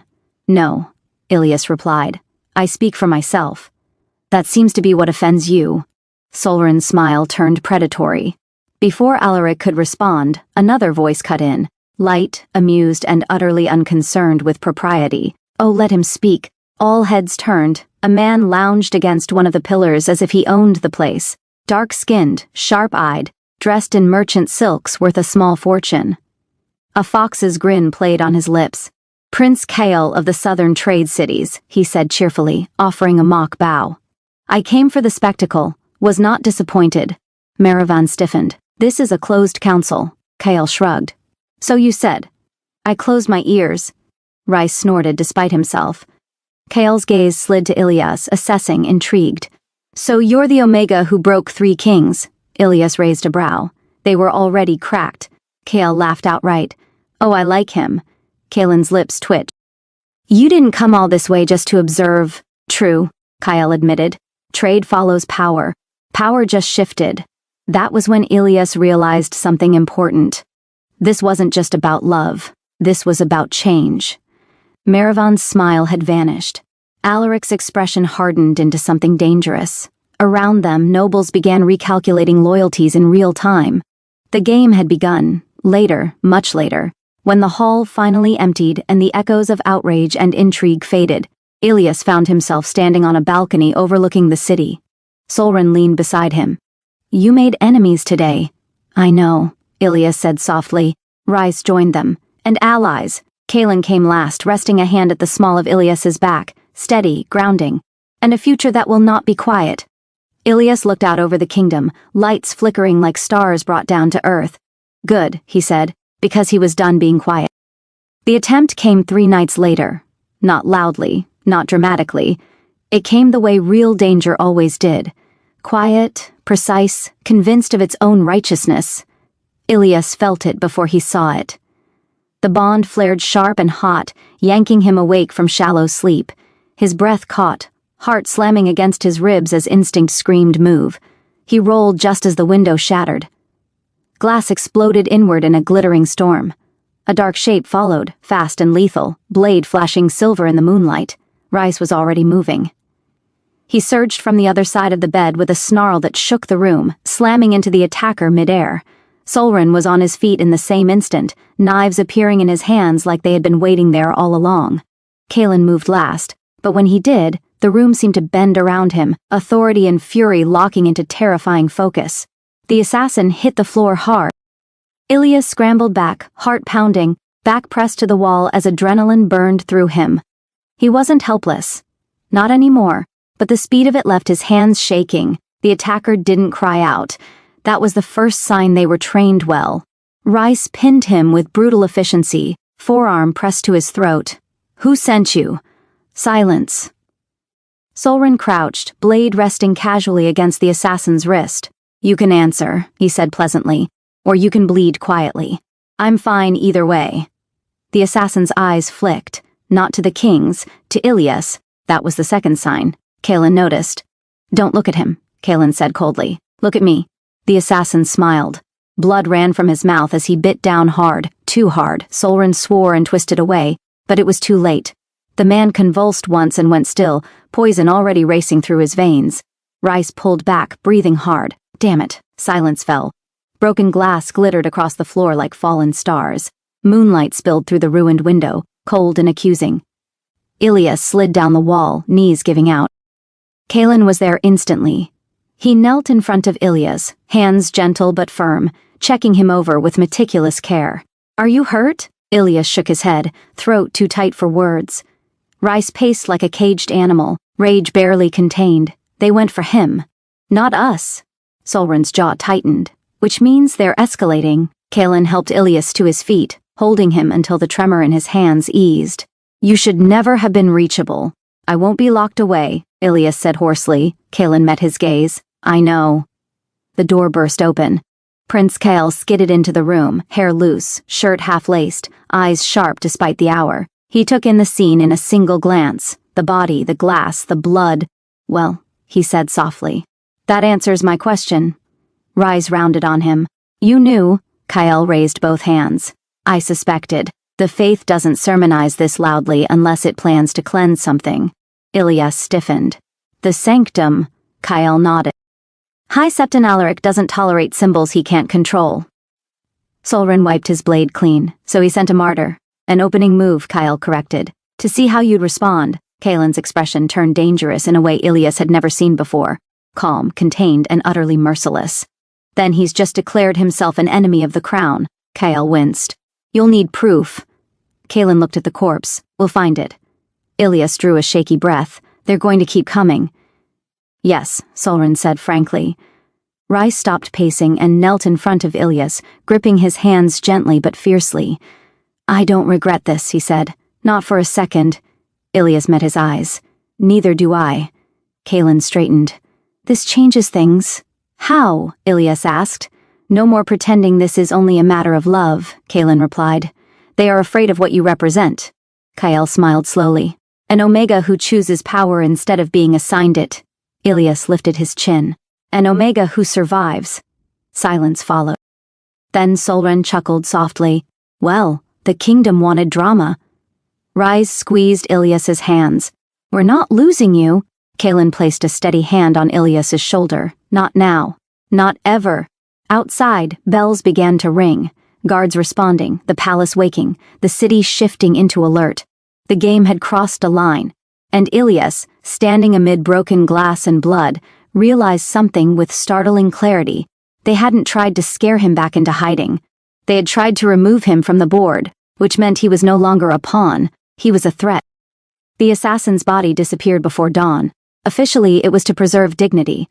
Unofficially, it was because Kaelin wanted answers the sanctum would never sanction. The lower levels of the palace were older than the kingdom itself, stone corridors that remembered, secrets, chambers carved before crowns had names.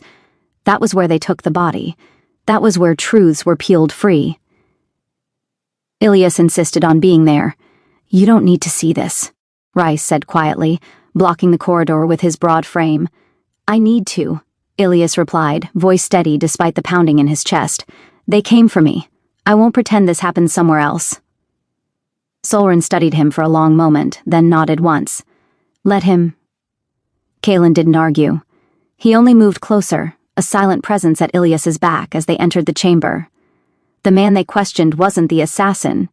He was what came after, a courier, a confessor, a sanctum clerk who had believed himself untouchable until Solren proved otherwise.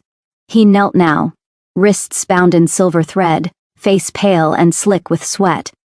"I won't betray the gods," the man rasped. Solren crouched in front of him. "Good, betray the men instead." The clerk laughed weakly. "You think this stops with one knife?" "No," Ilias said, stepping forward. All eyes turned to him. The clerk blinked. I know what you're doing," Ilias continued calmly. "You think fear will make me disappear, that I'll beg the kings to hide me away, quiet and grateful."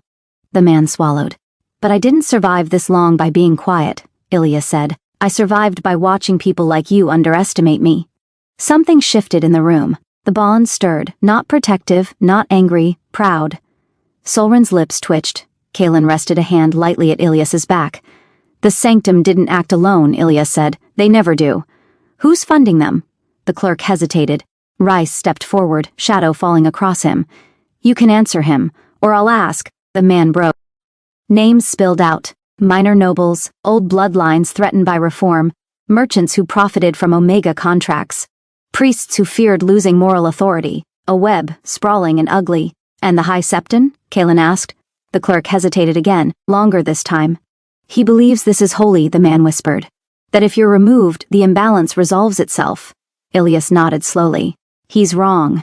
Yes, Kaelin said, he is. When it was over, when the clerk was taken away and the room scrubbed clean of confession and fear, Ilias found himself standing very still, staring at nothing.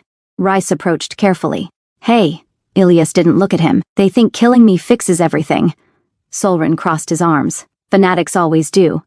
Kaelin stepped in front of him, forcing his attention gently upward. Look at me. Ilias did. You are not the problem, Kaelin said. You are the proof. Something inside Ilias settled. Then we stop reacting, Ilias said suddenly. We move first. Solren's eyes sharpened. Oh? They're afraid of visibility, Ilias continued, of Omega seeing themselves reflected in power. So we give them that, openly, publicly. Rice frowned. You want to, what? I want to speak, Ilias said, not just as your chosen, as myself. Kaelin considered him for a long moment. Then, slowly, he smiled. Very well, he said. We'll give the kingdom a voice it can't silence. That afternoon messengers went out. By evening the great forum was full. Omegas stood shoulder to shoulder with betas. Alphas lingered at the edges, uncertain. Nobles watched from balconies, calculating. Priests whispered prayers that sounded suspiciously like curses. And at the center of it all stood Ilias. No crown, no armor, just conviction. I was taught my entire life that survival meant shrinking, he said. Voice carrying farther than he expected. That safety meant obedience. Murmurs rippled through the crowd. I was wrong, Ilias continued. Safety comes from being seen. From choosing ourselves before others decide for us. Rice stood behind him, solid and fierce. Solren watched the crowd like a hawk. Kaelin stood at his side, not elevated, equal. This kingdom doesn't fear me because of who I love, Ilias said. It fears me because I refuse to disappear. Silence fell, then applause, tentative at first, then stronger, louder. Omegas crying openly, betas shouting approval, even a few alphas nodding, thoughtful. High above, hidden in shadow, Prince Kyle watched with a sharp smile. Well, he murmured to himself, this just became a revolution. Later that night, when the palace finally quieted, Ilias stood on the balcony again, city lights glowing below. Rice wrapped an arm around his waist. You scared them. Solren leaned against the railing. You inspired them. Kaelin brushed his thumb along Ilias's spine, grounding him. You changed the game. Ilias breathed out slowly. They're going to come harder now, he said. Yes, Kaelin agreed. Ilias turned to face them, eyes bright, unafraid, good. Because he wasn't running. And this time, the kingdom would have to keep up. The doors closed, not slammed, not locked, just closed. For the first time since the forum, since the speeches and knives and watching eyes, there was no audience, no council, no kingdom pressing in, just them. Ilias leaned back against the door, breath still uneven from everything that had come before, fear, triumph, adrenaline, the way the crowd's reaction had left him buzzing and hollow all at once. Rice crossed the room without a word and pulled him into an embrace so fierce it stole the air from his lungs. Hey! Ilias laughed, startled, arms wrapping around Rice by instinct. Rice buried his face in Ilias's neck, breathing him in like he needed proof he was real. You scared me, he murmured, voice rough and unguarded. Ilias's fingers slid into his hair. I'm still here. Solren joined them next, pressing close, one hand settling at Ilias's lower back, anchoring him. You were magnificent, he said quietly, terrifying. I'm very proud. Kaelin came last, not because he hesitated, but because he watched first. When he finally reached them, he cupped Ilyas's face in both hands, thumbs brushing gently under his eyes. "Do you need rest?" Kaelin asked softly. "Or do you need us?" Ilyas didn't answer with words. He leaned up and kissed him. The kiss was slow, lingering, full of everything they hadn't had time for. Relief, affection, heat curling low in his belly. Kaelin responded instantly, deepening it just enough to make Ilyas sigh.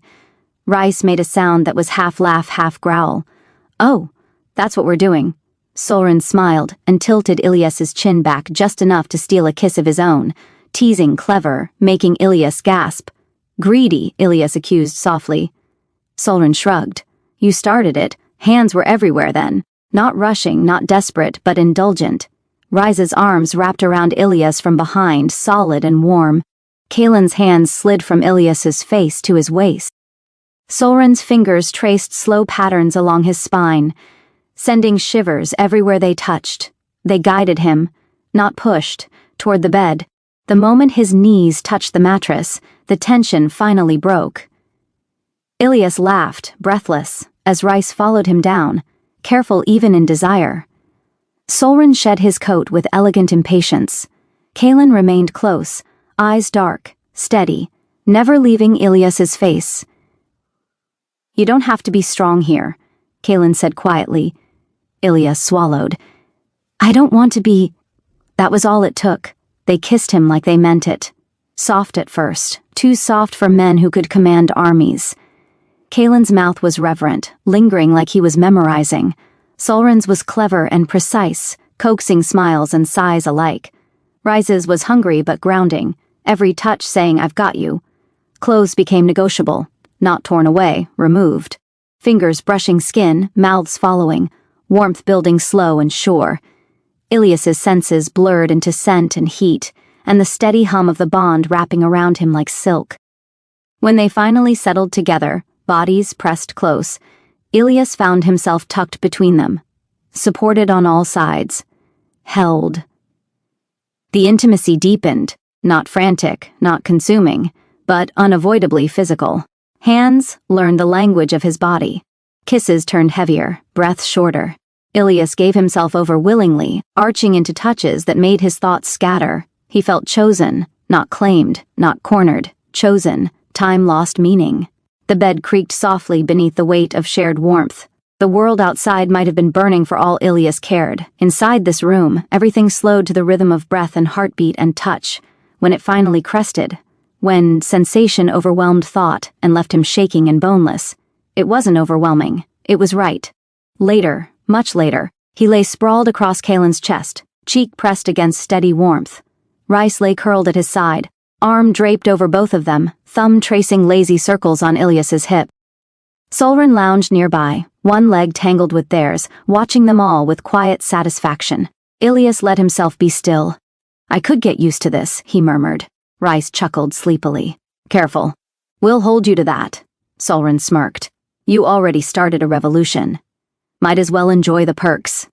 Kaelin kissed the crown of Ilyas's head, voice low and certain. "Whatever comes next, we face it together." Ilyas smiled, eyes drifting closed. For once, intimacy didn't feel like vulnerability. It felt like armor. The candles had burned low, casting golden flickers across the silk sheets and their entwined bodies.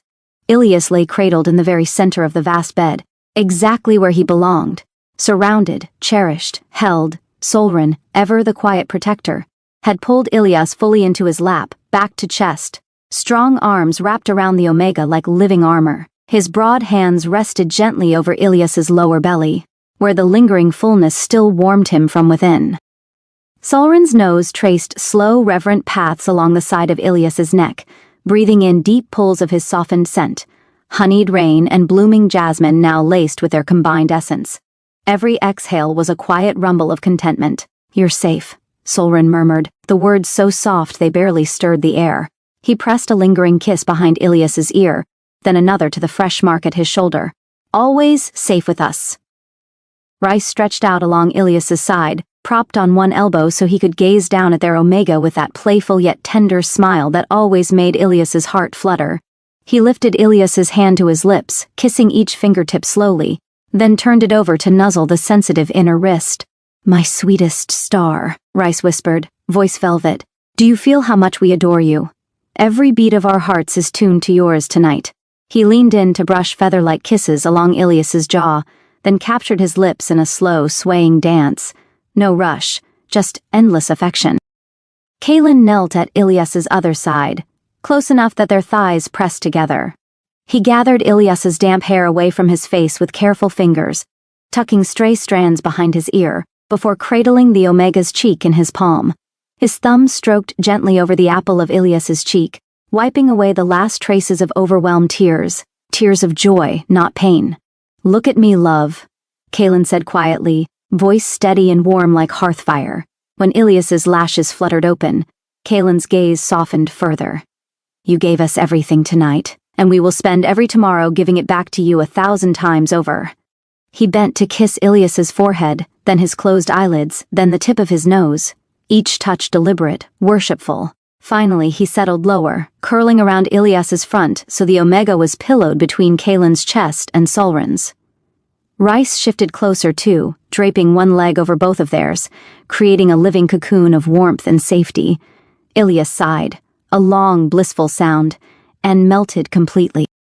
His hands found theirs, one threading through Solrin's fingers where they rested on his stomach, another reaching to cup Rice's cheek, the last resting over Kaelin's heart so he could feel its steady, devoted rhythm. "I love you," Ilias breathed, voice small and full of wonder. "All three of you. So much it aches in the sweetest way." Rice chuckled softly against his temple. "We know, little moon, we feel it too, right here." He guided Ilias's hand to rest over his own heart. Solrin tightened his embrace just a fraction, enough to make Ilias feel utterly enveloped. "You are our home," he said simply, the highest vow he ever gave. Kaelin pressed one final kiss to Ilias's claiming mark, the one they had all renewed tonight in their own gentle ways. "Sleep now, our heart. We'll hold you through every dream." They stayed like that for a long, timeless stretch, bodies fitted together perfectly, breaths syncing, scents mingling until it was impossible to tell where one ended and the other's began. Gentle fingers traced lazy patterns on skin, soft murmurs of love drifted like lullabies, and every so often someone would shift just to pull Ilias impossibly closer. In the quiet glow of candlelight, wrapped in the arms of his three alphas, Ilias finally drifted, safe, adored, and so deeply loved he could feel it in his very bones. The warning came at dawn, not from a messenger, not from the council, from the bond. Ilias woke with his heart racing, breath shallow, a sharp twist of unease settling deep in his chest. He sat up abruptly, sheets slipping away, the cool morning air prickling his skin. Rice was awake instantly. "What is it?" he asked, already moving closer. "I don't know," Ilias said, pressing a hand to his sternum. "Something's wrong." Kaelin was on his feet in a heartbeat, pulling on his boots. Solrin appeared at the doorway seconds later, expression alert and unreadable. "The sanctum," Solrin said flatly. "They've moved." "How do you know?" Rice demanded. Solrin lifted a sealed letter. "Because they were stupid enough to send this through one of Kyl's routes." Kaelin took it, scanning quickly. His jaw tightened. "They're taking Omegas from the border villages," he said, quietly, calling it protective relocation. Ilias went cold. "No," he said. "They're collecting leverage." "And martyrs," Solrin added. "Alaric wants a spectacle." Rice slammed his fist into the wall. "We end this." Kaelin looked at Ilias, not as a king issuing orders, but as a man asking something dangerous. "This won't be symbolic," he said. "If you come with us, you will be seen. Targeted." Ilias didn't hesitate. "They already tried to kill me," he said. "I won't let them hurt others because of me." Rice reached for him, hands firm on his shoulders. "You don't have to prove anything." "I know," Ilias replied softly. "That's why I'm choosing this." The ride north was fast and silent. The border village lay half-hidden in fog, buildings huddled close like they were bracing for impact. Smoke curled weakly from chimneys. "Too quiet, too controlled. They're already here," Solrin murmured. They dismounted at the tree line. Kaelin gave quiet instructions, precise and lethal. Rise melted into the shadows like a storm waiting to break. Solrin disappeared entirely. Ilias stayed with Kaelin, not behind him. Beside him, They reached the square just as a sanctum priest raised his voice, white robes stark against the gray morning. "These Omegas are being taken for their own good." The priest stopped mid-sentence, because Ilias stepped forward. "No," he said clearly. "They aren't." The priest stared. "You." "I know who you are," Ilias continued, "and I know what you tell yourselves to sleep at night." The villagers froze, eyes darting between the armed sanctum guards and the four figures now standing openly in the square.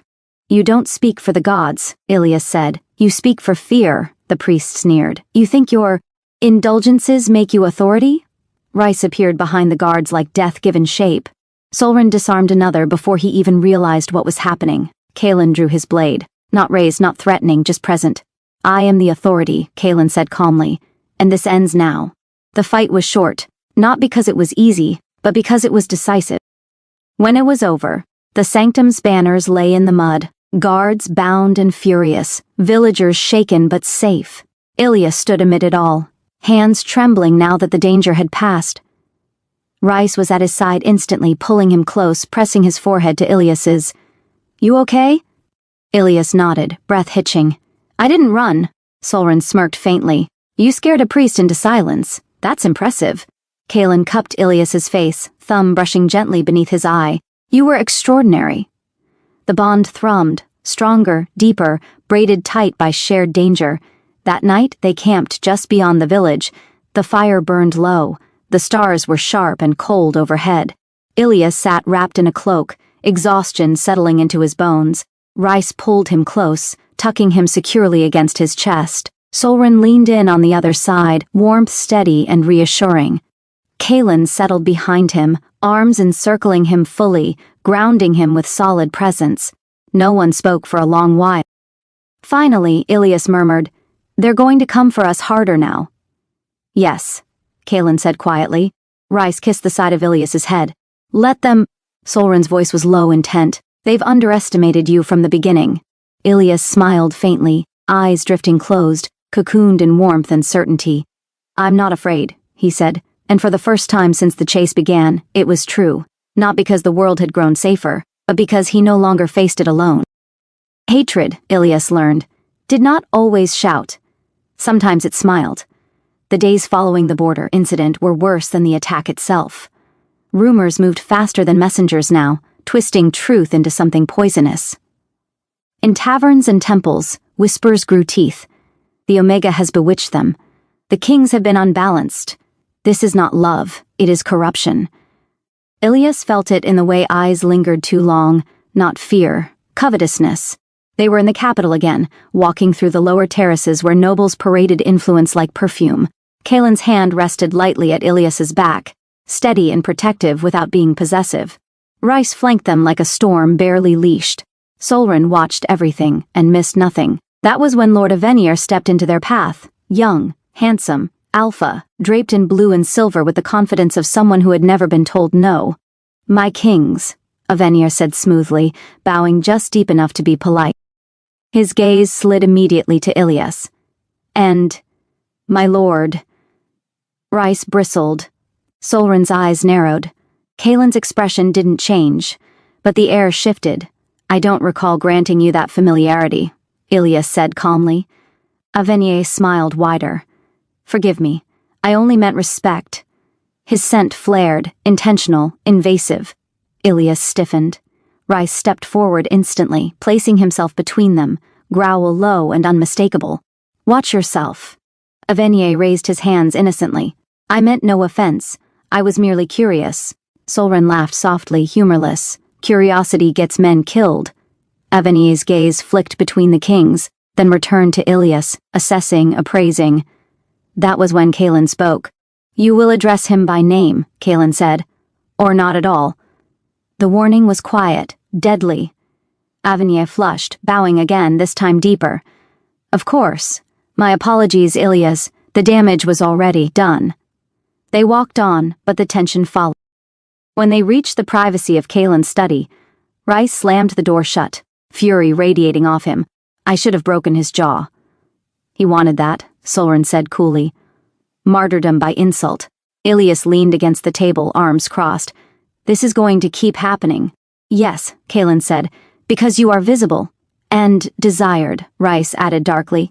The word landed heavy. Ilias looked at him. That's not my fault.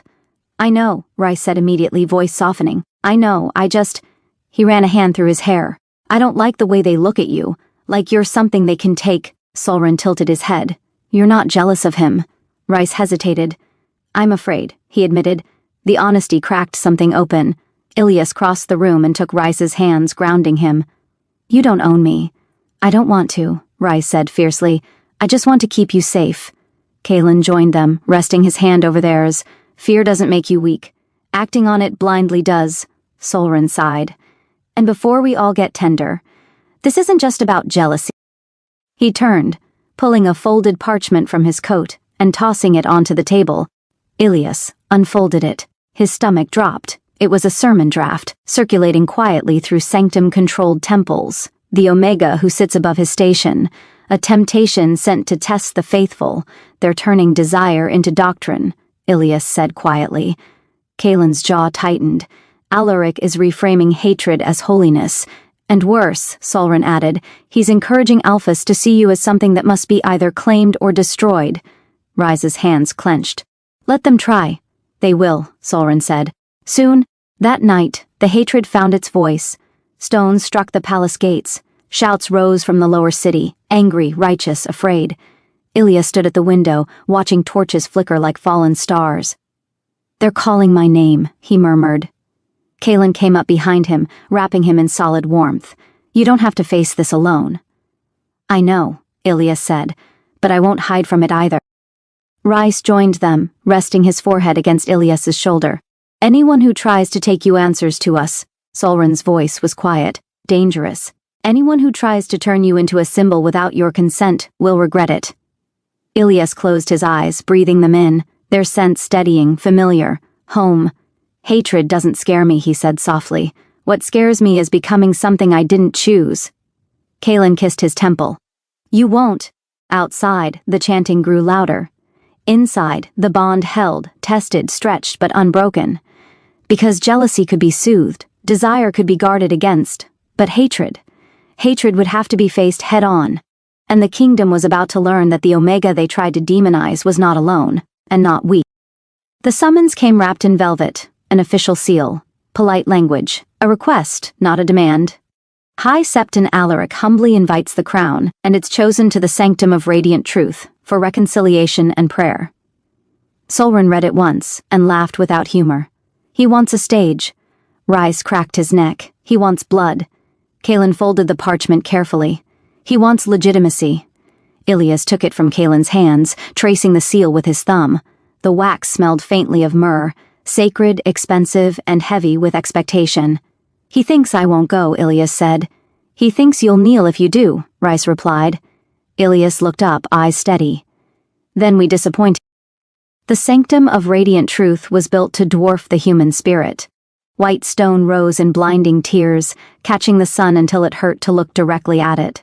Bells rang slow and solemn as crowds gathered, faithful on their knees, nobles in shadowed alcoves, guards lining the central aisle like an honor guard for judgment itself. At the altar stood High Septon Alaric. He wore white and silver, light haloing his thin frame. His smile was serene, practiced, unshakable. Until Ilias walked in, not behind the kings, between them. A murmur rolled through the sanctum like distant thunder. Alaric's gaze locked onto Ilias, pale eyes sharp with something that was not holiness. Welcome, the Septon intoned. Child.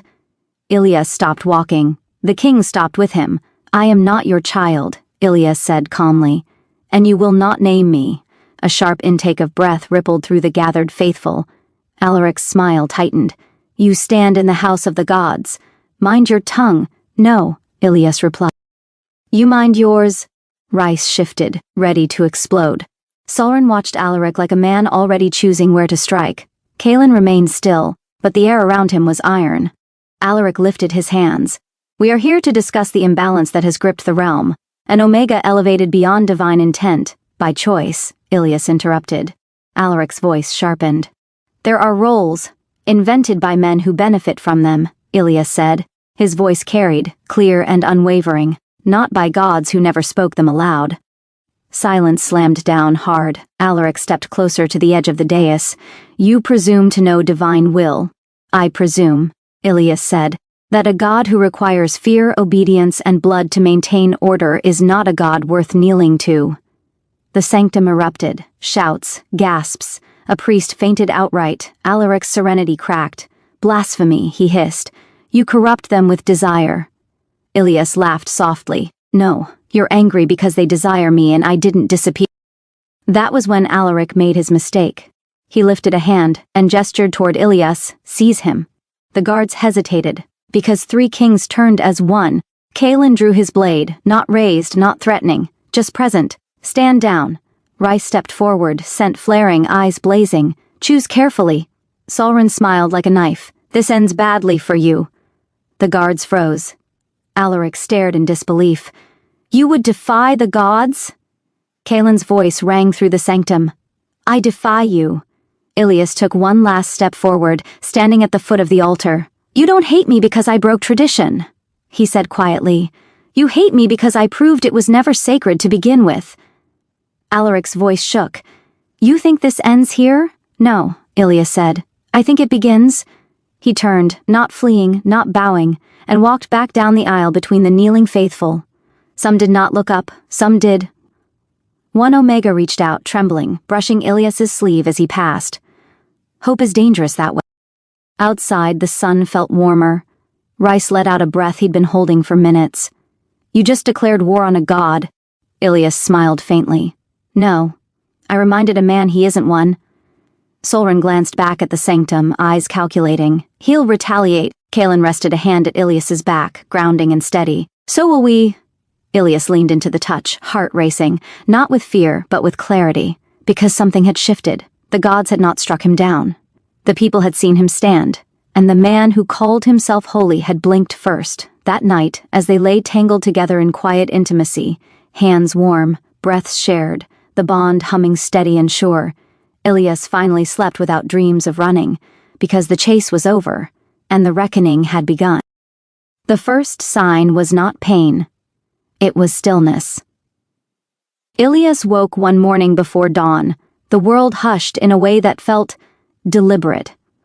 His body felt different, warmer, heavier in a way that was not unpleasant but unmistakably new. The bond hummed softly, not urgent, not alarmed, just aware. He lay there, staring at the dark canopy overhead, one hand drifting unconsciously to his lower abdomen. Something answered.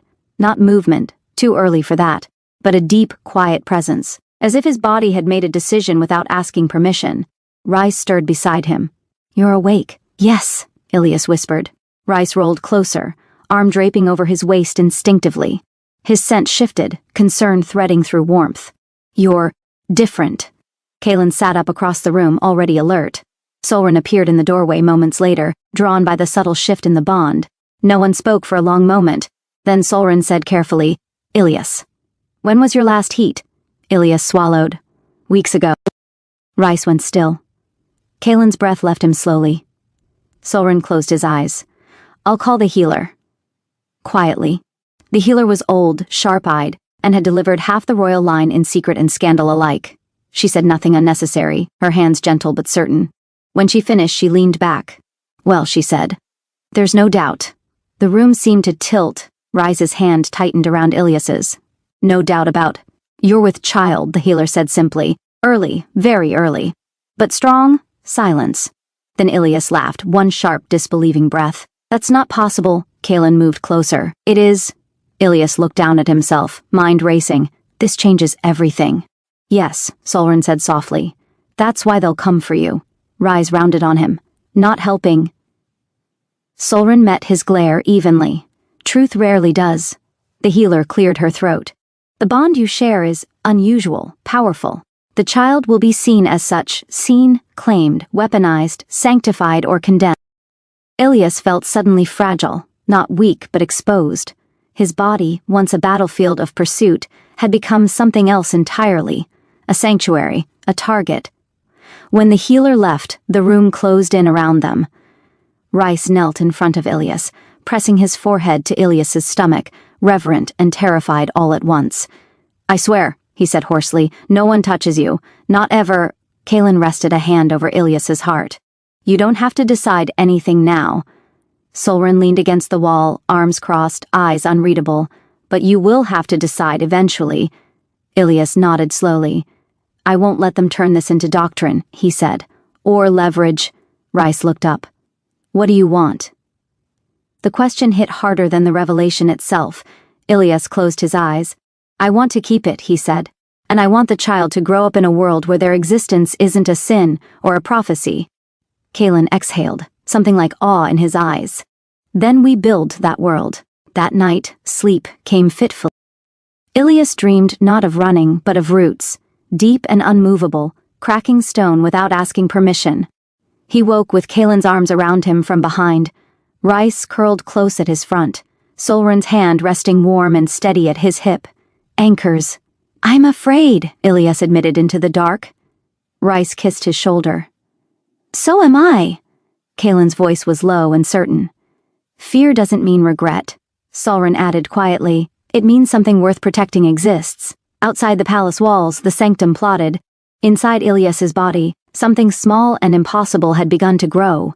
And for the first time, the kingdom's future was not being decided by gods or kings, but by an Omega who refused to be erased. The first leak came from the kitchens. It always did.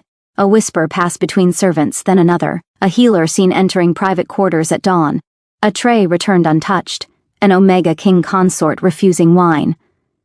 By the third day, Solren stopped pretending it was coincidence. "They know," he said, setting a coded missive onto the table. "Not all of it, but enough," Rice snarled. "Who? Pick a poison," Solren replied. "The Sanctum, the Western Lords, the Alphas who already resent an Omega standing where they never will." Kaelin turned to Ilias. "We can move you to the High Keep. Fewer eyes." Ilias shook his head immediately.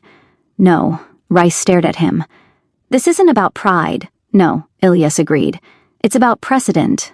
He stood slowly, one hand braced against the table. Not weak, just careful. Every movement now felt deliberate, watched even when alone. "If I disappear," Ilias continued, "they'll decide it's because I'm fragile. Or ashamed. Or being hidden for their comfort." Solren studied him. "You're already being turned into a symbol." "Yes," Ilias said. "So I choose which one." That night, the dreams changed again. Not roots this time, but hands. Reaching. Blessing. Claiming. Ilias woke with a sharp breath, heart racing. Rice was instantly awake. "What is it?" "They want my body," Ilias said hoarsely. "Not me. Never me." Rice pulled him close, scent flaring in a way that made the walls feel too small. "They don't get it." But the next morning proved how wrong that was. A formal delegation arrived from the Sanctum. White robes, soft voices, smiles polished smooth. High Septon Alaric did not come himself. He sent midwives. "We come in service," the lead woman said gently, bowing, "to ensure the blessing proceeds safely." Ilias felt the room tilt. Kaelin's voice was iron. "There will be no examination." The woman's smile never faltered. "The child belongs to the realm." That was when Rice lost control. He moved so fast the guards barely reacted, blade at the woman's throat, not cutting, but close enough that her pulse fluttered visibly. "Say that again," he growled, "and see how far your god's protection stretches." Solren stepped in before blood could be spilled. "Leave, now, before this becomes an incident." They left, but the message stayed.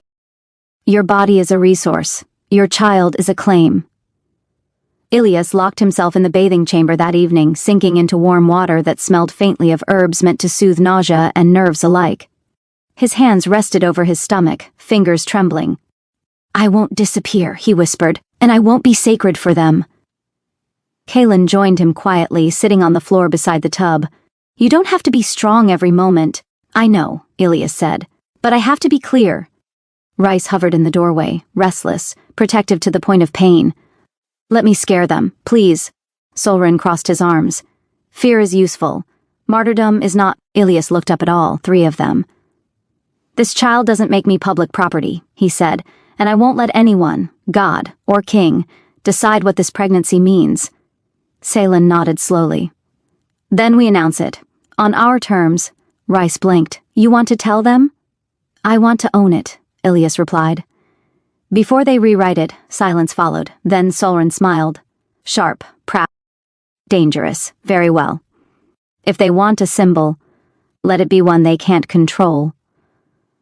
Later that night, curled between them, Ilias finally let the fear surface. What if they try to take the child?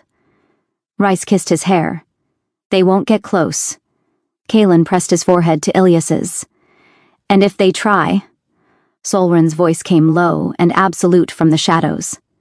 Then the kingdom will learn what it costs to forget that an Omega's body is not a throne to be seized. Ilias closed his eyes, breathing them in. For the first time since the news, the presence inside him felt warm instead of frightening. Not a prophecy, not a weapon, just something alive and worth fighting for. Not in the sanctum, not from a pulpit, from the palace balcony that overlooked the river market, where traders, fishmongers, apprentices, and traveling Omegas gathered before the city truly woke. Ilias stood between the three kings, not behind them, not shielded, visible. Kalen spoke first, voice carrying clean and clear. There has been much speculation. We will end it. Rice's hand rested lightly at Ilias's back, grounding but not claiming. Solren watched the crowd like a man counting exits. Ilias stepped forward. A murmur rippled outward like a living thing. I am with child, he said. No embellishment, no apology. Gasps, shock, awe, outrage, hope. All of it is true, Ilias continued. And none of it belongs to you. The words cut sharper than any blade. This pregnancy is not a prophecy. It is not divine punishment or blessing. It is not proof of corruption or purity. He rested a hand over his abdomen, steady now, deliberate. It is simply life.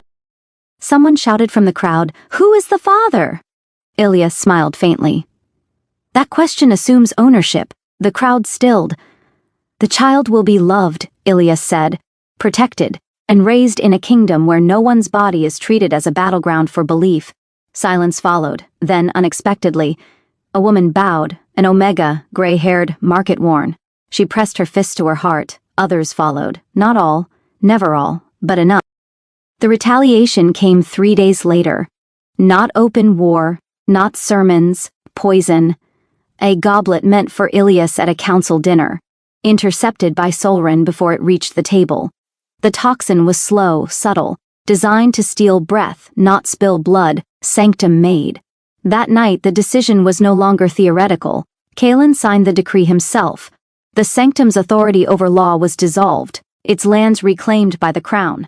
Alaric was not executed, no martyrdom allowed, but stripped, exiled, and forbidden to preach. When the sentence was read, Alaric finally looked afraid.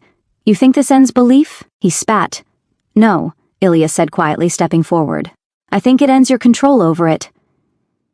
Alaric was led away, smaller than he'd ever been, a god reduced to a man. The kingdom did not heal overnight. There were protests, lords who withdrew support. Alphas who raged at the loss of old certainty, but there were also letters, Omegas writing from villages and keeps, saying I saw you stand, Betas thanking the crown for choosing stability over spectacle, even a few Alphas admitting, quietly, that the world felt wider now. In the evenings Ilias rested more, his body demanded it. Some nights he sat by the window, watching the river glow gold in sunset light. Other nights he lay between, the kings, listening to their heartbeats overlap. This is the part they never write about, he murmured once. After... Rice kissed his knuckles. After is the hardest, Solren smirked.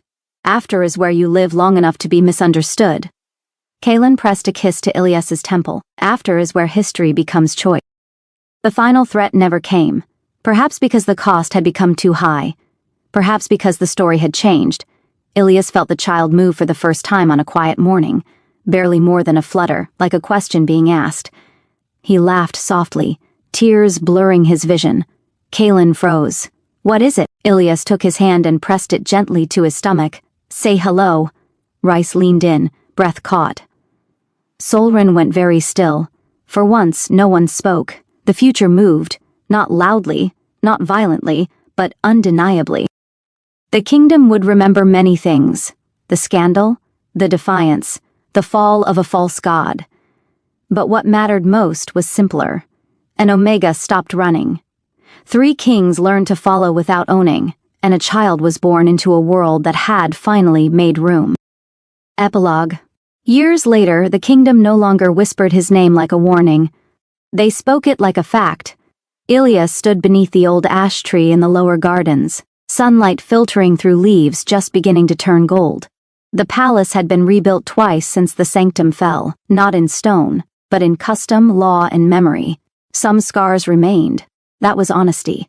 A small weight collided gently with his legs. "Papa." Ilias laughed, bending automatically as small arms wrapped around him with fierce devotion. "Careful," he said. "You're going to knock me over one day." The child, dark-haired, sharp-eyed, scent impossibly familiar, grinned up at him. "Rice says that means I'm strong. Rice says many things," Ilias replied dryly. From the terrace above, Rice snorted. "I'm right." Kalen descended the steps more slowly, carrying a stack of correspondence he had no intention of reading today. Solren followed, hands tucked into his sleeves, eyes already calculating which noble would try to cause trouble at dinner. Some things never changed. "Did you feel it today?" Kalen asked gently. Ilias nodded. Yes, the bond, older now, deeper, hummed steady and sure. Not urgent, not consuming. Chosen. The child tugged on Ilias's sleeve. "Tell the story again." Solren arched a brow. "Which version?" "The true one," the child insisted. "The one where Papa stops running." Ilias crouched, brushing hair back from a familiar forehead. "All right." He didn't speak of gods. He didn't speak of kings. He spoke of choice, of a night when fear was louder than hope, and hope stayed anyway. Of 3 alphas who learned that love wasn't possession, of a body that refused to be sacred or sinful for anyone else's comfort. "And then?" the child asked. "And then," Ilias said softly, "the kingdom learned to breathe differently." The bells rang in the distance, not for prayer, not for warning, for evening. As they walked back toward the palace, Ilias caught his reflection in a window. Older, softer, steadier. The scent that once betrayed him now marked him unmistakably as home. No one hunted it anymore, because it no longer meant flight, it meant belonging. And somewhere in the city below, an Omega stood taller, an Alpha listened instead of claimed, a child laughed without prophecy on their shoulders. That was the ending Ilias chose, and the one the kingdom kept, the end. Hey everyone, thanks for watching. If you loved it, don't forget to like, subscribe, and hit that bell icon for more amazing content. Drop a comment with your favorite moment, and I'll see you in the next one.